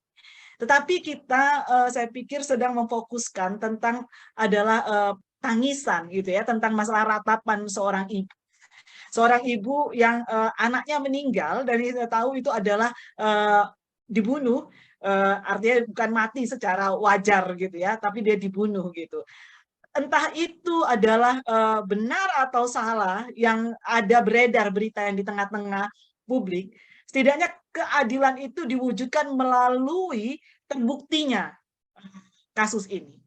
Tapi kan persoalan sampai sekarang itu tidak ada bukti yang menjelaskan kasus ini motifnya adalah ini. Dan kita tidak mendapatkan, di situ letak ketidakadilannya. 3 bulan ditunggu-tunggu, tapi kemudian tidak mendapatkan kepastian hukum terkait dengan kasus ini. Saya pikir kita sebagai seorang ibu yang menunggu kepastian hukum itu, itulah yang menjadi proses yang sangat menyakitkan gitu ya, selama proses 3 bulan yang cukup panjang, lalu kemudian beredar berita ini dan itu, yang kemudian sampai dia dalam tanda kutip mengatakan itu adalah fitnahan dan sebagainya. Jadi dia kan perlu pembuktian, kepastian pembuktian, apakah benar itu yang dituduhkan itu kepada anaknya itu adalah benar. Nah, setidaknya keadilan dari segi proses hukum itulah yang setidaknya yang harus dibuktikan, diwujud nyatakan. Jadi kalau kita bicara tentang ketidakadilan di sini, bukan berkaitan kita sedang membela pihak yang saat ini, pihak ini dan itu, tetapi adalah proses hukum yang berjalan tentang kepastian hukum itu. Ya, saya pikir di situ letak ketidakadilannya. Nah, yang kedua dari Pak Suyoto, bagaimana ya kita untuk mentransformasi gitu kekuatan perempuan ini di tengah-tengah budaya patriarki ini. Memang persoalan patriarki ini udah persoalan dari dahulu kala, bahkan sampai abad sekarang ini yang sudah sangat canggih, di mana perempuan sudah bisa memperoleh akses pendidikan untuk sebagian orang mungkin ya. Tapi kan itu belum mendapatkan bisa diakses oleh semua orang. Baik itu di dalam masyarakat gereja, di gereja juga di tengah-tengah dunia pendidikan dan sebagainya. Saya pikir persoalan patriarki itu adalah persoalan tentang bagaimana paradigma berpikir. Secara tertulis pada saat ini semua orang sudah menyatakan sudah tidak punya persoalan tentang masalah kesetaraan gender. Kita sudah melakukan kesetaraan gender. Tetapi dalam prakteknya di dalam kepala kita sendiri tertulis gitu, tertancap dengan baik tentang bagaimana perbedaan laki-laki dengan perempuan. Patriarki itu masih kuat begitu. Di atas kertas kita sudah selesai. Tetapi di kepala orang per orang itu yang belum selesai. Sehingga kadang-kadang tanpa sadar kita juga melakukan tindakan-tindakan yang yang sangat patriarki gitu. Sebagai contoh masyarakat Batak di wilayah di kami, sekalipun perempuan-perempuan Batak pada saat ini sudah bergerak maju, tetapi ketika kita berbenturan dengan budaya dan juga bersentuhan dengan budaya, bersentuhan dengan kehidupan sehari-hari, tetap saja hal itu akan kembali lagi muncul. Lalu bagaimana cara kita untuk mentransformasi ini? Saya pikir cara kita mentransformasi ini adalah dengan kesadaran penuh. Kesadaran kritis gitu, bahwa ternyata laki-laki dan perempuan itu memiliki kesetaraan gitu. Kesadaran kritis kita juga bahwa keagamaan kita, di dalam keagamaan kita itu juga bahwa laki-laki dan perempuan diciptakan adalah setara. Tanpa ada kesadaran kritis seperti ini, kita nggak akan mampu untuk membongkar itu. Oleh karena itu, kesadaran kritis itu ada sangat penting. Bagaimana untuk mendapatkan kesadaran kritis itu? Melalui dialog-dialog, percakapan-percakapan seperti inilah, maka itu akan terbangun. Melalui mendengarkan suara perempuan itu juga adalah salah satu juga cara untuk membangun. Saya pikir itu adalah proses panjang yang juga harus kita renungkan bersama-sama, memunculkan atau menghadirkan kesadaran kritis bersama-sama bahwa laki-laki dan perempuan itu adalah setara. Mungkin itu aja yang bisa saya sampaikan. Saya serahkan pada Kak Esther untuk menambahkan. Silakan.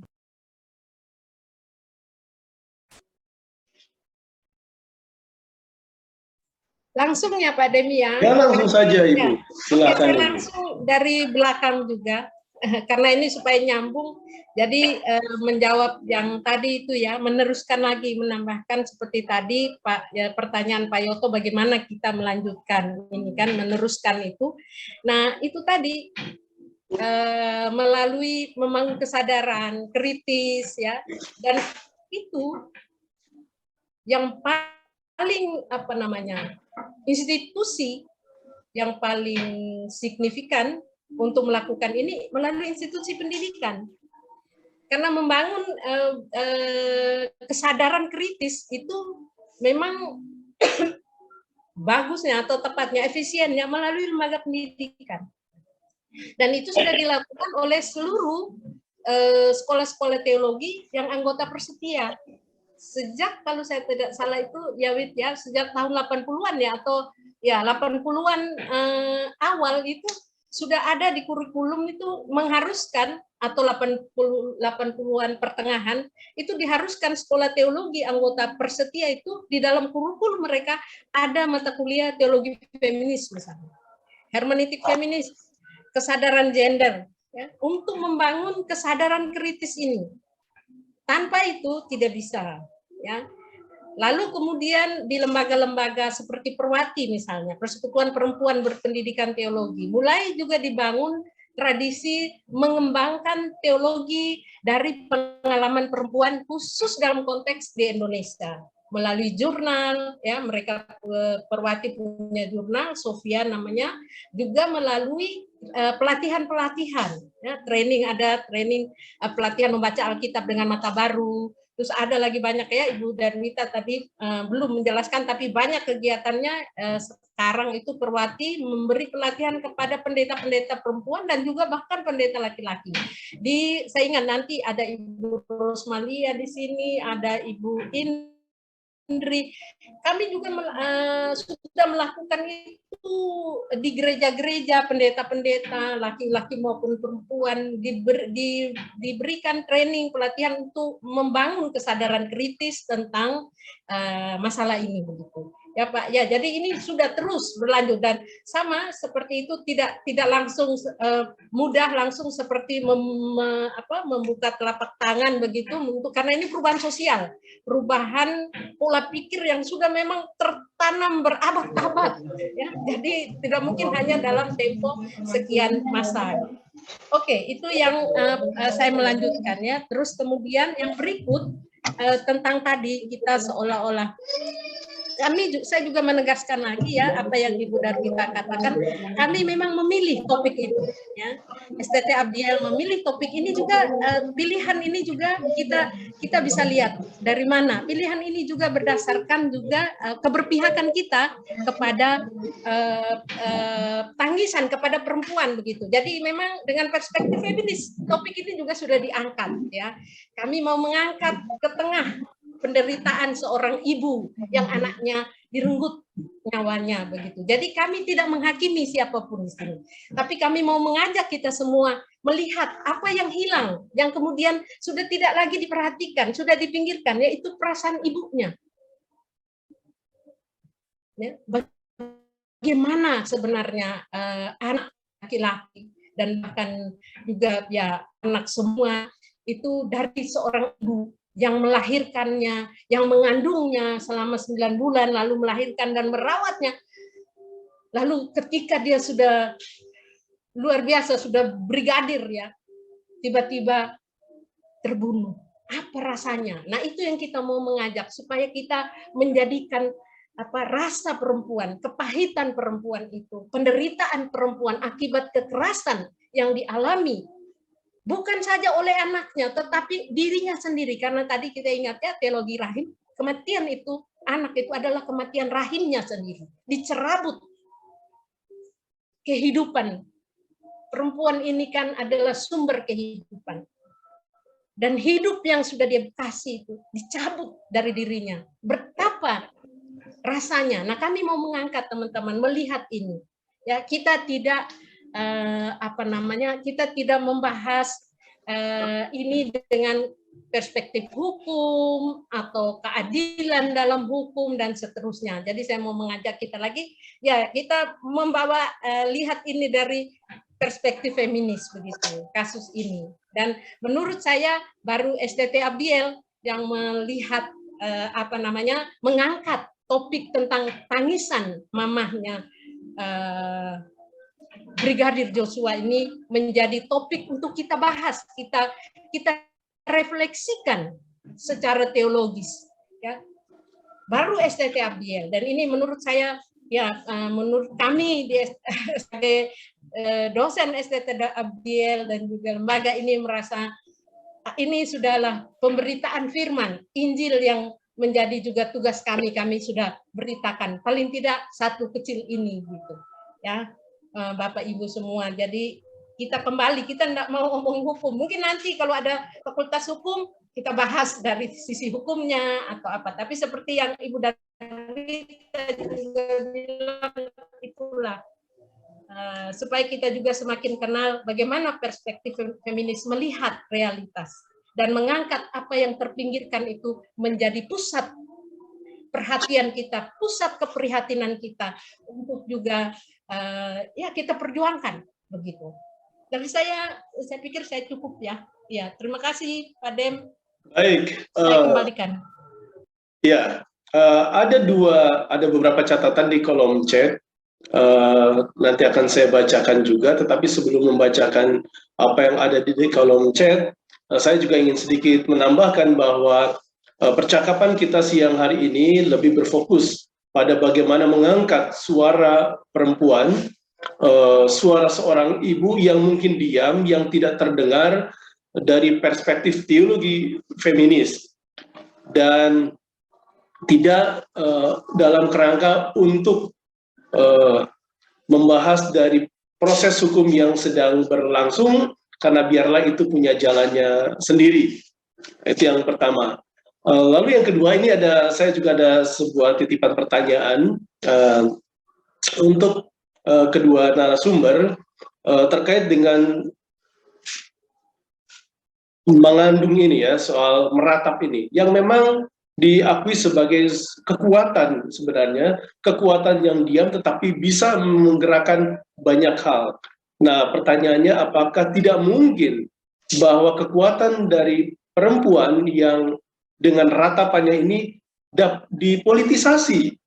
dipolitisasi untuk sebuah kepentingan atau ya, untuk kepentingan tertentu, termasuk kepentingan yang bisa merusak keutuhan bangsa dan negara ini?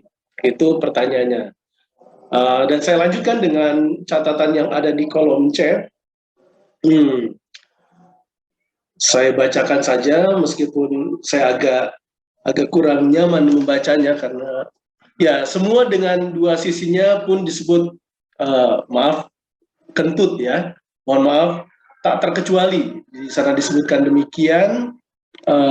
Tertangkap satu gambar lewat, menyatu untayan terkenal Jack Ma, ketika kamu miskin, belum sukses, semua kata-kata bijakmu hanya terdengar seperti, maaf sekali lagi, sebagai kentut.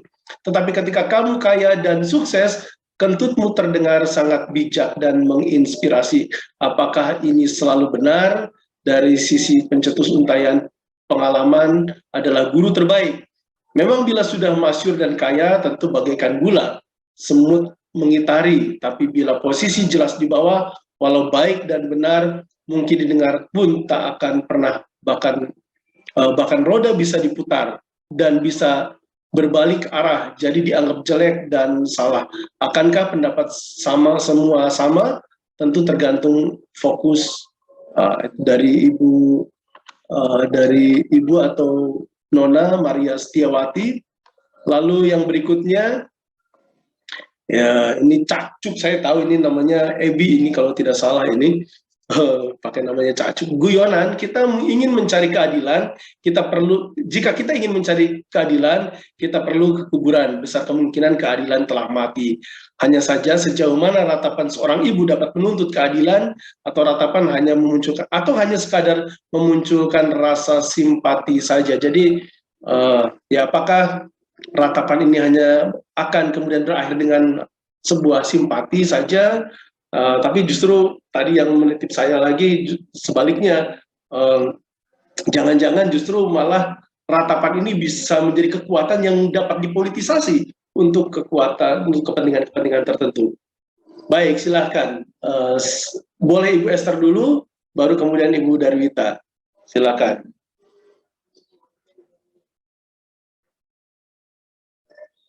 Ya, terima kasih ya. Jadi saya mau bilang yang pertama, di mana kita berdiri, ya posisi yang kita ambil untuk berdiri akan menentukan apa yang kita lihat. Ya, kalau dari sebelah sisi yang sini misalnya tinggi, kita akan lihat hasilnya beda dengan ketika kita umpamanya ambil posisi yang di mana. Nah, oleh sebab itu demikian juga dalam hal ini. Dari mana kami melihat, ya, berdiri melihat, apa, mengambil posisi untuk melihat ini, itu akan menentukan apa yang hasil yang kita lihat. Nah, ini kan posisi kami melihat perempuan punya mamah perasaan perempuan, ya, itulah hasilnya begitu. Lalu kemudian bagaimana seandainya di hal itu menjadikan apa namanya ya disalahgunakan atau orang lain. Yang pertama-tama niat kami untuk ketika melihat posisi ini juga untuk yaitu tadi untuk memberikan harapan dan juga keadilan bagi si ibu. Nah, tidak ada niat yang tidak baik begitu ya, kita percaya. Lalu kemudian seandainya itu digunakan, ya itu di luar kemampuan kami untuk menekan atau menghempang gitu ya, menghempang nih ya, menghempang apa yang dipakai oleh orang begitu. Apalagi ini kan dengan media begitu yang terbuka. Kehidupan kita betul-betul kehidupan yang sudah tak terbatas dan tidak bisa dibatasi. Misalnya kita bilang enggak boleh ya pakai ini ya, ini siapa kita mampu melakukan itu. Orang punya tujuan dan lain-lain. Tetapi kami STT Abiel tidak pernah punya tujuan seperti itu. Jadi ini justru ini melayani buat kita ya, memberitakan kabar baik juga dari perspektif tadi itu, dari cara kami melihat, posisi kami berdiri, yaitu memilih melihat mamahnya si anak yang direnggut nyawanya secara keji ya. Karena kita semua lihat ya, seluruh Indonesia tahu bagaimana diotopsi wajahnya dan mengerikan ya. Itu. Jadi bukan seorang ibu yang anaknya meninggal karena sakit atau apa, kami ambil ini. Dan ya itu yang lalu kemudian soal puisi apa yang dibaca itu lagi tadi. Dari mana kita memilih untuk tadi berdiri itu akan mempengaruhi, menentukan apa yang kita lihat. Begitu saja dari saya sih. Baik, Ibu Darita, silakan. Ya, terima kasih. Ya, memang karena kasus ini belum mendapatkan sebuah kepastian, maka memang ratapan ini saya pikir bisa menjadi dua hal, gitu ya. Ratapan ini bisa menjadi sebuah ekspresi kesedihan saja, bisa. Tapi ratapan ini juga bisa menjadi sebuah gerakan bersama. Itu juga bisa begitu, karena tidak ada kejelasan terkait dengan hal ini. Jadi kalau dikatakan bahwa itu dipolitisasi dan sebagainya, ya karena tidak ada kejelasan gitu. Jadi tergantung bagaimana kejelasan itu. Kalau misalnya kejelasan itu menjelaskan ya Brigadir J itu adalah bersalah, saya pikir ratapan ini hanya ratapan kesedihan gitu. Tapi ketika itu tidak begitu jelas kasus ini berujung pada mana, maka ratapan ini bisa menjadi sebuah kekuatan politis untuk menjadi sebuah gerakan. Dan saya pikir itu semuanya sah-sah saja dalam pengertian bahwa ini adalah ratapan ratapan itu adalah menunjukkan bahwa ada sebagai sebuah sinyal bahwa ada sesuatu kesedihan di sana, ada sesuatu yang menyakitkan di sana, bahwa ada sesuatu ketidakadilan di sana. Saya pikir itu ratapan ini adalah sebuah sinyal yang terkait dengan hal itu, sehingga akhirnya memang kita tentu berharap agar ratapan ini berakhir, gitu ya, berakhir menjadi sebuah ungkapan tulus atas kesedihan, dan setidaknya ungkapan juga atas ketakutan, ungkapan tulus juga atas rasa putus asa. Semuanya itu dengan diungkapkannya kasus ini dengan sebenar-benarnya, sehingga ratapan ini pun bisa berakhir dengan penyerahan. Saya pikir mungkin itu akan menjadi lebih baik lagi. Terima kasih. Oke, baik ya. Jadi memang yang diharapkan justru adalah bagaimana kejelasan kasus ini segera diungkap gitu, karena ketika ini belum jelas ya segala hal masih bisa terjadi, bahkan politisasi bisa saja terus akan berlangsung sebelum sesuatu ini jelas diungkapkan. Baik, ada yang sudah angkat tangan untuk menyampaikan responsnya. Bung Andi Gotip, ini mahasiswa pasca sarjana ST Abdiel dari program musik gereja. Silakan, Bung. Ya, selamat siang. Terima kasih ya untuk narasumber yang menyampaikan materi yang bagus sekali. Saya cuma ingin mungkin memberikan tanggapan mengenai pendapat saya. Mungkin bisa direspon mengenai pendapat saya. Ya, pertama pendapat saya yang pertama adalah tanpa merendahkan salah satu gender gitu ya, entah pria atau wanita. Menurut saya yang paling kita butuhkan itu sebenarnya bukan equal gender ya, tetapi equal right, kesamaan hak. Jadi bahkan kalau saya melihat kasus Brigadir Joshua ini, kita melihat bahwa memang ada sangat kelihatan tidak ada kesamaan hak gitu. Seperti yang tadi ada salah satu penanya yang mengatakan hukum tajam ke bawah, tumpul ke atas gitu. Jadi ini sebenarnya berbicara soal ketidaksamaan hak ya. Karena menurut saya gender itu tidak mungkin sama, karena gender itu masing-masing memiliki kodratnya masing-masing. Ya, bahkan yang kodrat itu tidak mungkin ditukar ya. Pria tidak mungkin melahirkan anak gitu, melahirkan anak dan seperti itu. Ya, jadi memang tidak mungkin gender itu akan sama, tetapi hak bisa sama. Ya, terus pendapat saya yang kedua, tanggapan saya yang kedua adalah mengenai gerakan feminisme itu sendiri. Saya merasa, saya yakin bahwa ini sebenarnya merupakan sebuah gerakan yang positif ya. Tetapi yang perlu dicatat, menjadi catatan bahwa sebenarnya sama seperti pendapat saya yang pertama tadi, bahwa fokus gerakan ini seharusnya adalah kesamaan hak antara pria dan wanita.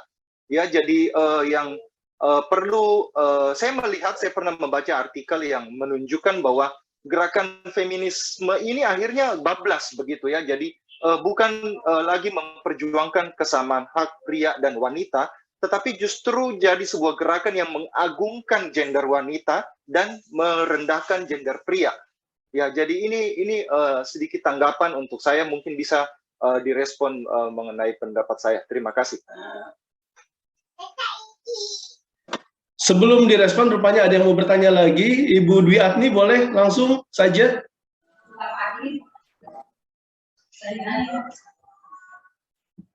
Jadi, ya. Oke, baik. Boleh ya. Terima kasih teman-teman. Terima kasih Ibu Darwita dan Bu Esther. Saya baru masuk karena baru saja ada tamu, tapi saya sudah mengikuti beberapa bagian, terutama yang bagian akhir ya. Ada yang saya mau sampaikan adalah terkait meratapi. Meratapi itu ketika kita membicarakan mengenai kasus ini dianggap sebagai kekuatan yang dapat menggerakkan. Tapi jika saya membandingkan kasus Ibu Brigadir J dengan Ibu Yesus, tentu ini tidak bisa dibandingkan apple to apple ya secara utuh. Kecuali yang kita dapatkan ketika kita menyoroti ratapan seorang ibu adalah ya hanya pada ratapan seorang ibu karena dia kehilangan anak. Dan cara kita menyoroti itu kadang-kadang kita bisa sebut sebagai berlebihan gitu. Karena banyak atau rata-rata ibu akan merasa sangat kehilangan ketika anaknya meninggal dengan cara yang tidak biasa. Nah, dalam hal ini saya kira ketika kita hanya menyoroti ratapan ibu yang kehilangan anak ini, kita belum mendapatkan nilai lebih.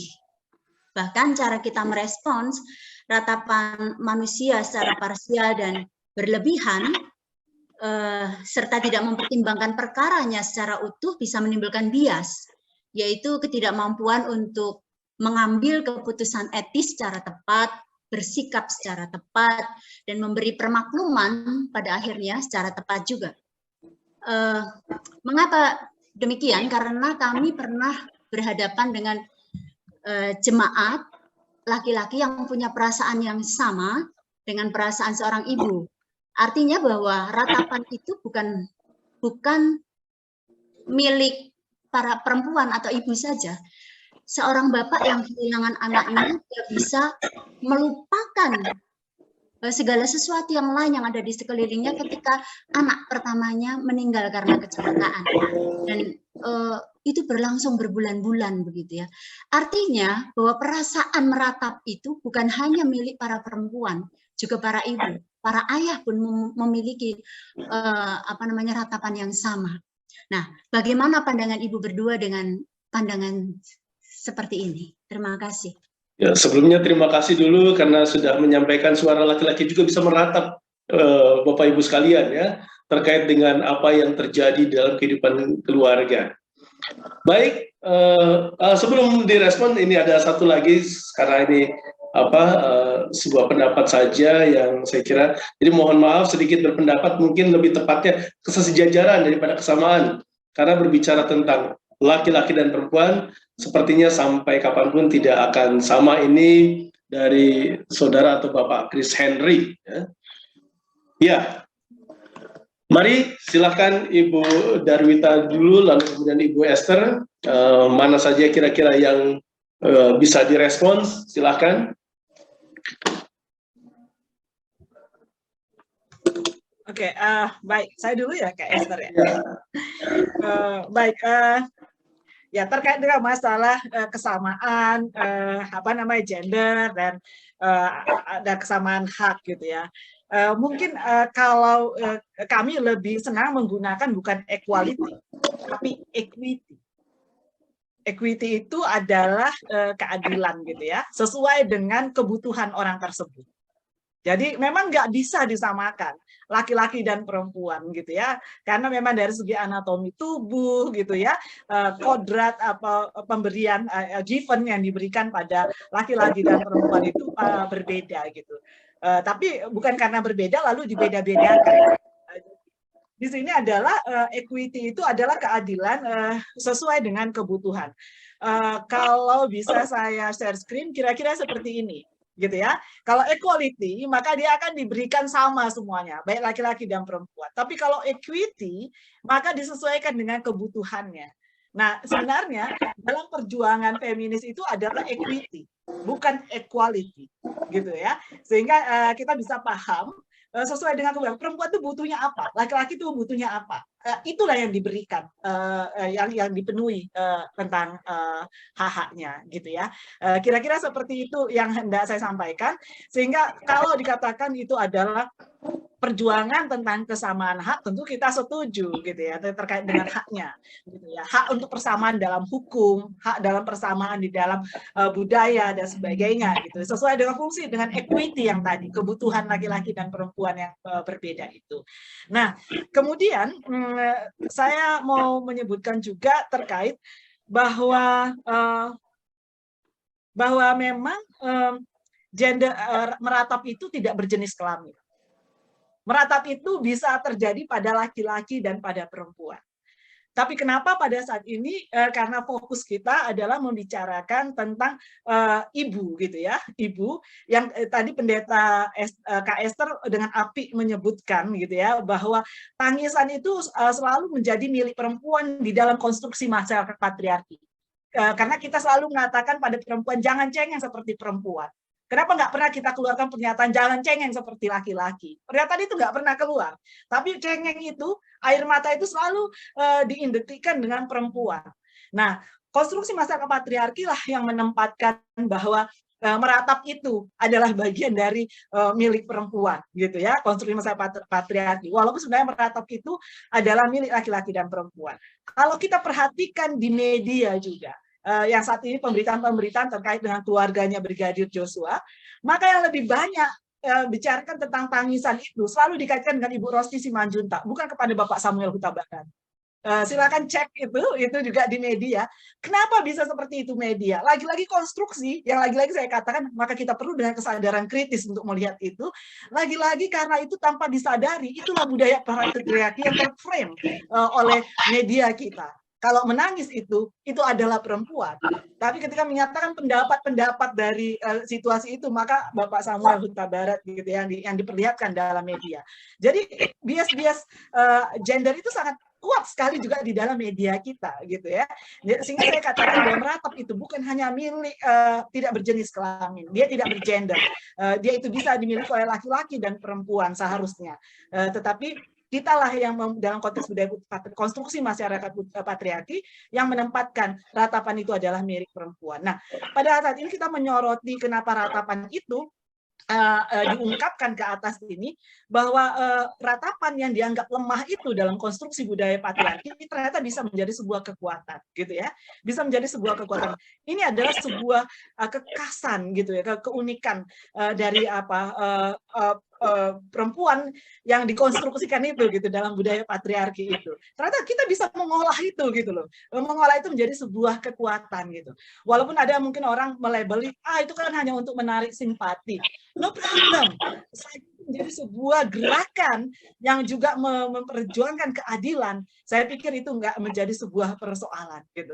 Nah, jadi saya katakan bahwa kita jangan memframe bahwa ratapan itu ya kenapa sih yang disoroti hanya Ibu Brigadir J? Karena patriarki lah yang menempatkan, budaya patriarki inilah yang menempatkan hal demikian. Tapi sekalipun demikian, itu tetap menjadi peluang kekuatan bagi para perempuan. Terima kasih. Mari Ibu Esther.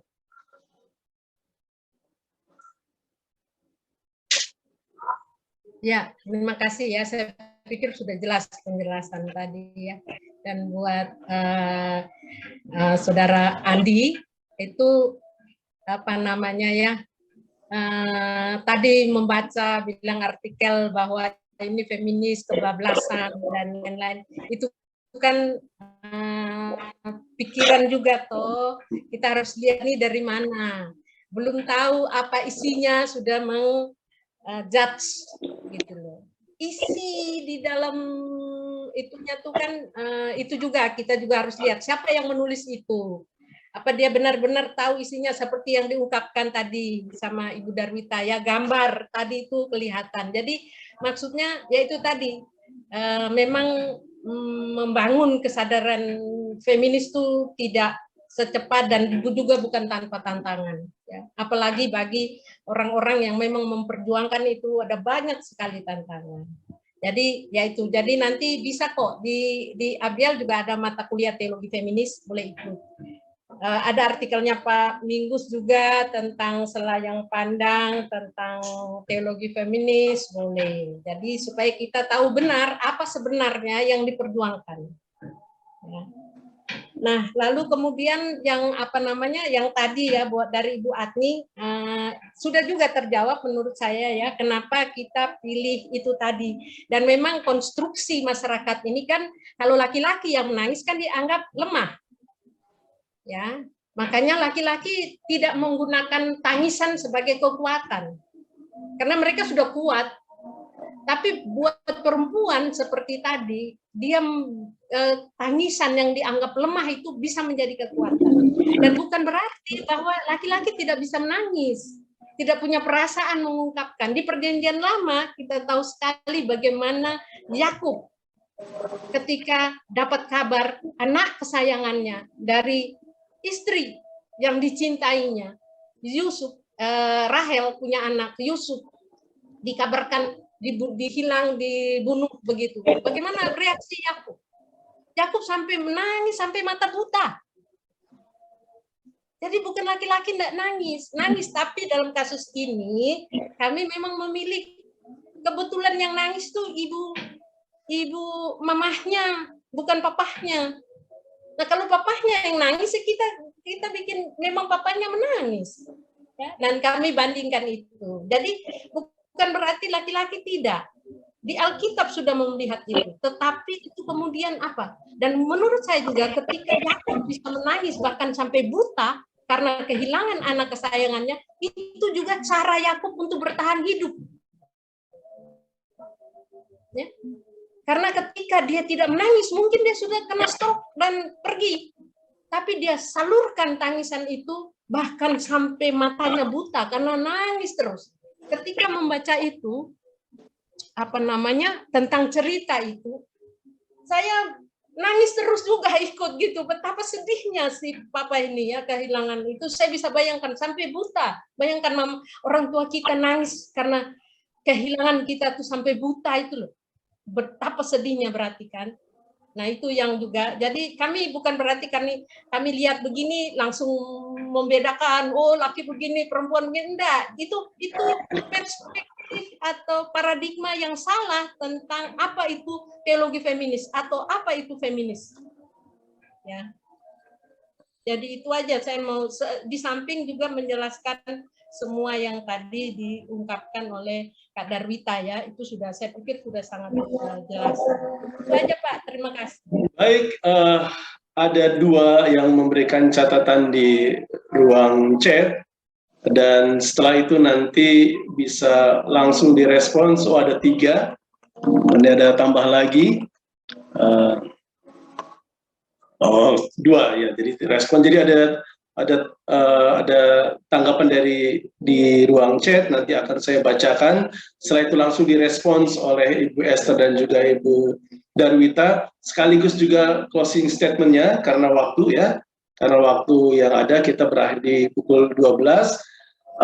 Namun sebelumnya saya juga mohon nanti Pak Andreas Yuwango bisa menutup pertemuan ini dalam doa. Mohon dengan hormat Pak Yuwango, apabila masih ada berkenan untuk nanti bisa menutup atau juga memberikan catatan dan juga menutup di dalam doa. Saya akan membacakan beberapa respon lagi.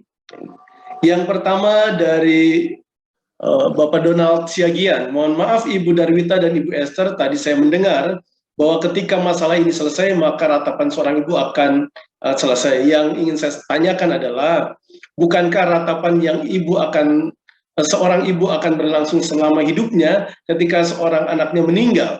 Karena kehidupan anak adalah kehidupan dari seorang ibu yang telah mengandungnya selama 9 bulan dan merawatnya hingga dia telah menjadi seorang brigadir. Ini fokus ya kepada ibunda yang memang kehilangan anak, ratapannya ya tidak akan pernah selesai sampai akhir hayatnya. Kemudian dari teman saya Pendeta Yoga Willy Pratama, maaf menyampaikan lewat chat ya, tidak jadi masalah. Terima kasih atas Zoominar ini, tema yang sangat baik. Saya mendapat inspirasi untuk merancang sebuah liturgi yang memberi ruang bagi tangisan. Itu di gereja Pentakosta biasa itu. Tapi oke, tanpa disadari liturgi kita khususnya gereja Protestan, oh ya benar, gereja Protestan, gereja Reformasi terlalu nyaman dan bangga berada di ruang terang. Liturgi yang dipenuhi muatan kegembiraan, jarang sekali ada momen di mana tangisan mendapat tempat dan menjadi sebuah bagian yang dikonstruksikan dengan sengaja hadir dalam liturgi. Kalaupun ada umat yang menangis saat ibadah malah kadang-kadang dipandang aneh, sedang ada masalah, dan dalam hal ini perempuan sering jadi objek tontonan ketika meneteskan air mata. Jangankan memberi ruang untuk tangisan, untuk diam dan hening saja umat kita masih kesulitan. Padahal Alkitab memberi ruang bagi ratapan dan tangisan.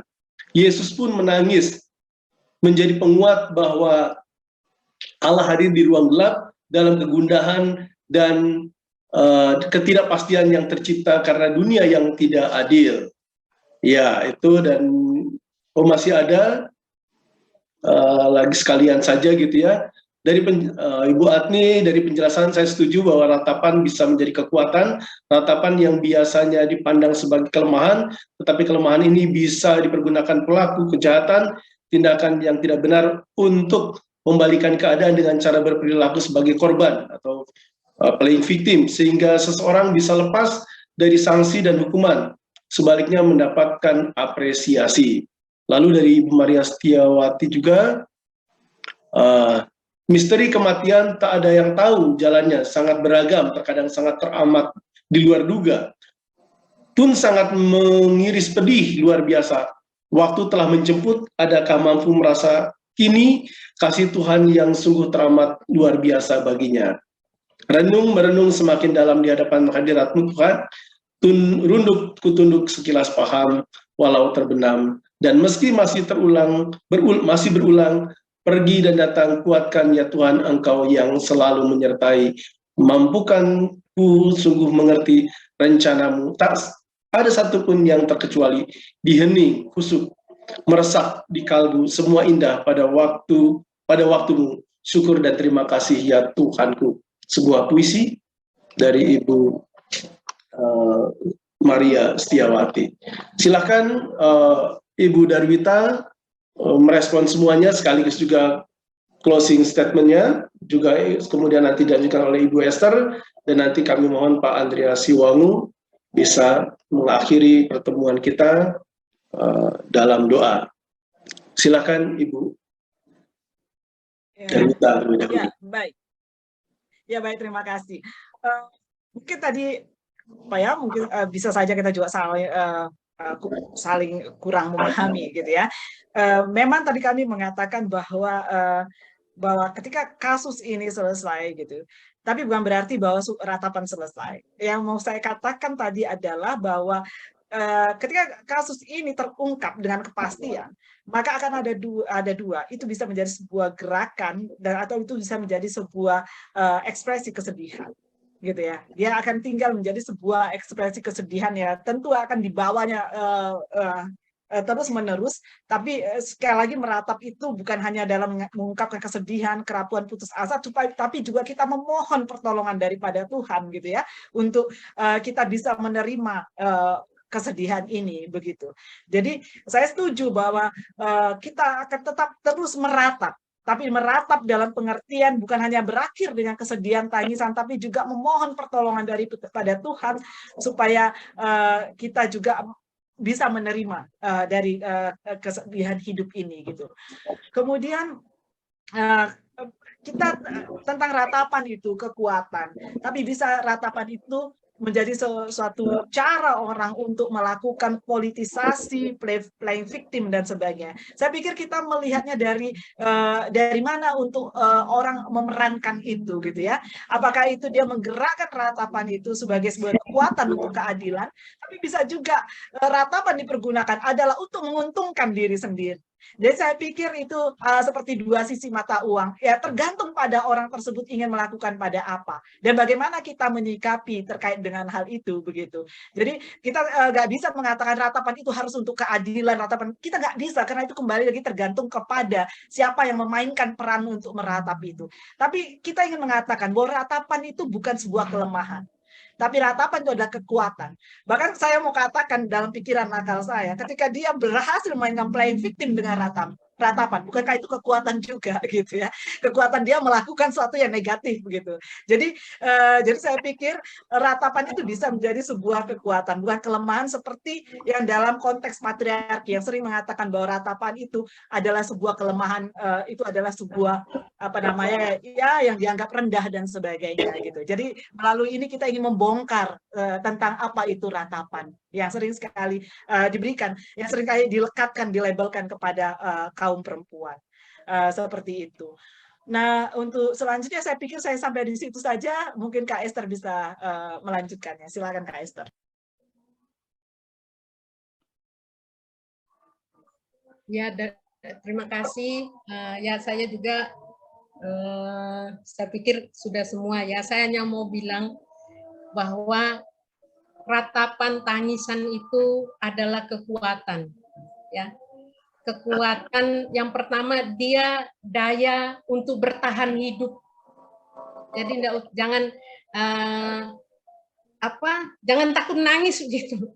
Dan karena apa? Ini kekuatan untuk bertahan hidup sebenarnya. Dalam kasus itu tadi ya, dalam kasus banyak korban kekerasan terhadap perempuan, banyak bisa bertahan tuh karena dia mampu menangis.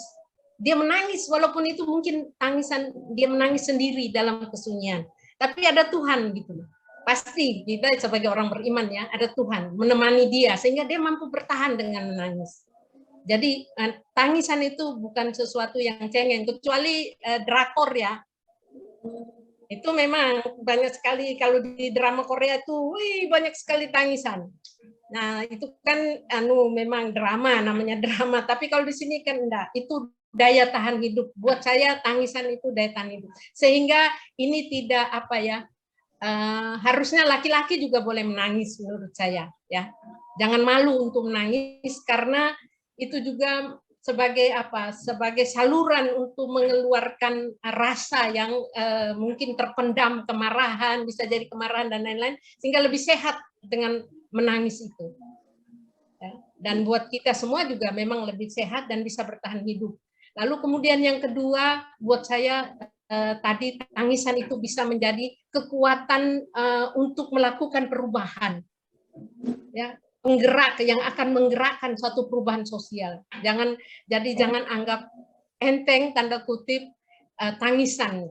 Dia bisa menjadi kekuatan yang besar yang bisa melakukan perubahan, juga perubahan besar. Nah, itu saja saya pikir dari saya. Terima kasih banyak kepada semua kita yang hadir dan memberikan pandangan, pikiran untuk kita berbagi. Mudah-mudahan dalam waktu yang juga seterusnya teman-teman juga akan selalu hadir bersama kami dengan topik-topik coba selanjutnya. Terima kasih. Baik, terima kasih. Ya, saya serahkan Bapak Andreas Siwangu. Mungkin ada yang mau disampaikan, setelah itu menutup dalam doa. Silakan Bapak. Baik, ya, sebelum berdoa saya mau memberi satu dua catatan. Saya kira diskusi ini sangat menarik ya, dan ini heboh sekali di negeri kita. Dan saya kira sudah sangat tepat bahwa ini sebuah refleksi teologis, ya khususnya dari perspektif feminis. Jadi kita tidak masuk ke dalam ranah hukum ya, karena hukum ini sangat masih sangat tabu ya sampai sekarang. Itu catatan yang pertama. Ini sebuah tragedi kemanusiaan ya. Yang kedua saya kira harus sangat dibedakan secara tegas juga antara menangis dan meratap ya. Ya menangis itu bisa anak kecil juga menangis tapi dia tidak meratap. Ya meratap itu yang tadi kemukakan Ibu Purba itu ada sesuatu yang mau disampaikan dan saya kira tidak teringat akan ratapan Yeremia ya di dalam Alkitab. Ya, di situ tidak dipakai istilah Yeremia menangis, tapi dia meratap. Dan ratapan itu diabadikan untuk terjadinya sesuatu perubahan. Ya. Yang tadi berkali-kali itu dikemukakan. Karena itu saya kira perlu digarisbawahi itu yang dikemukakan oleh Ibu Purba tadi, bahwa tangisan itu, maksud saya ratapan itu adalah kekuatan. Jadi bukan kelemahan, atau yang dikemukakan Ibu Esther juga ya, sebuah daya untuk bertahan. Nah, saya mau menambahkan ya bahwa tangisan itu, ini saya salah lagi. Ratapan itu adalah adalah sebuah dakwaan, adalah sebuah tuduhan yang terus-menerus ya kepada hati nurani. Ya, hati nurani siapa saja di Indonesia ini sekarang. Jadi bisa saja nanti dalam mata hukum, mereka yang sekarang ini dianggap sebagai pembunuh, itu bisa saja mereka benar. Ya, dan itu artinya kebohongan. Ya, tetapi hati nurani tidak pernah bisa dibohongi. Dan satu kali seperti kata Profesor Saitapi itu, ya, kendati kebohongan itu berlari secepat kilat, maka pada satu saat kebenaran akan mengalahkannya. Nah, dan yang keempat itu soal rahim, ya, saya kira juga sangat tepat, ya, soal rahim, bahwa ratapan yang disampaikan atau yang dilakukan atau yang diperlihatkan oleh Ibu Brigadir itu memang luar biasa beratnya, karena ada sebuah kehidupan yang hilang, yang musnah. Rahim, ya, rahim yang tempatnya kehidupan itu tanda kutip diciptakan, sekarang tiba-tiba hilang. Tetapi kita juga harus lihat perspektif yang lebih jauh, bahwa dari rahim bumi juga kehidupan yang baru diciptakan. Ya, itulah makna dari kebangkitan Kristus itu, bahwa dari rahim bumi kehidupan baru diberikan. Ya, saya kira itu beberapa catatan saya, ya, mudah-mudahan melengkapi apa yang dikemukakan ya dalam diskusi. Menurut saya diskusi ini sangat kuat ya, dan sangat menarik. Mari kita berdoa. Bapa kami di surga, kami bersyukur sebab diskusi ini telah berakhir dengan baik. Kami ingin berdoa bagi negara kami. Kami ingin berdoa bagi penegakan hukum di negeri ini. Kami ingin berdoa bagi keadilan yang sungguh-sungguh supaya bisa ditegakkan. Tapi kami juga berdoa bagi semua orang, terutama bagi keluarga Yosua yang sampai sekarang ini masih dalam keadaan duka, dan kami ikut merasakan kedukaannya. Kami ikut merasakan apa yang mereka rasakan. Karena itu ya Tuhan, kami mohon Engkau menghiburkan dan menguatkan mereka, seluruh keluarga mereka, dan biarlah hukum dan kebenaran bisa sungguh-sungguh diwujudkan juga bagi mereka. Bapa kami di surga, kami akan segera berpisah satu dengan yang lain. Kami mohon Engkau menyertai kami, memberikan kami kesehatan, dan juga untuk diskusi selanjutnya. Di dalam nama Tuhan Yesus Kristus kami berdoa. Amin. Amin. Selamat. Terima kasih. Baik, terima kasih Bapak.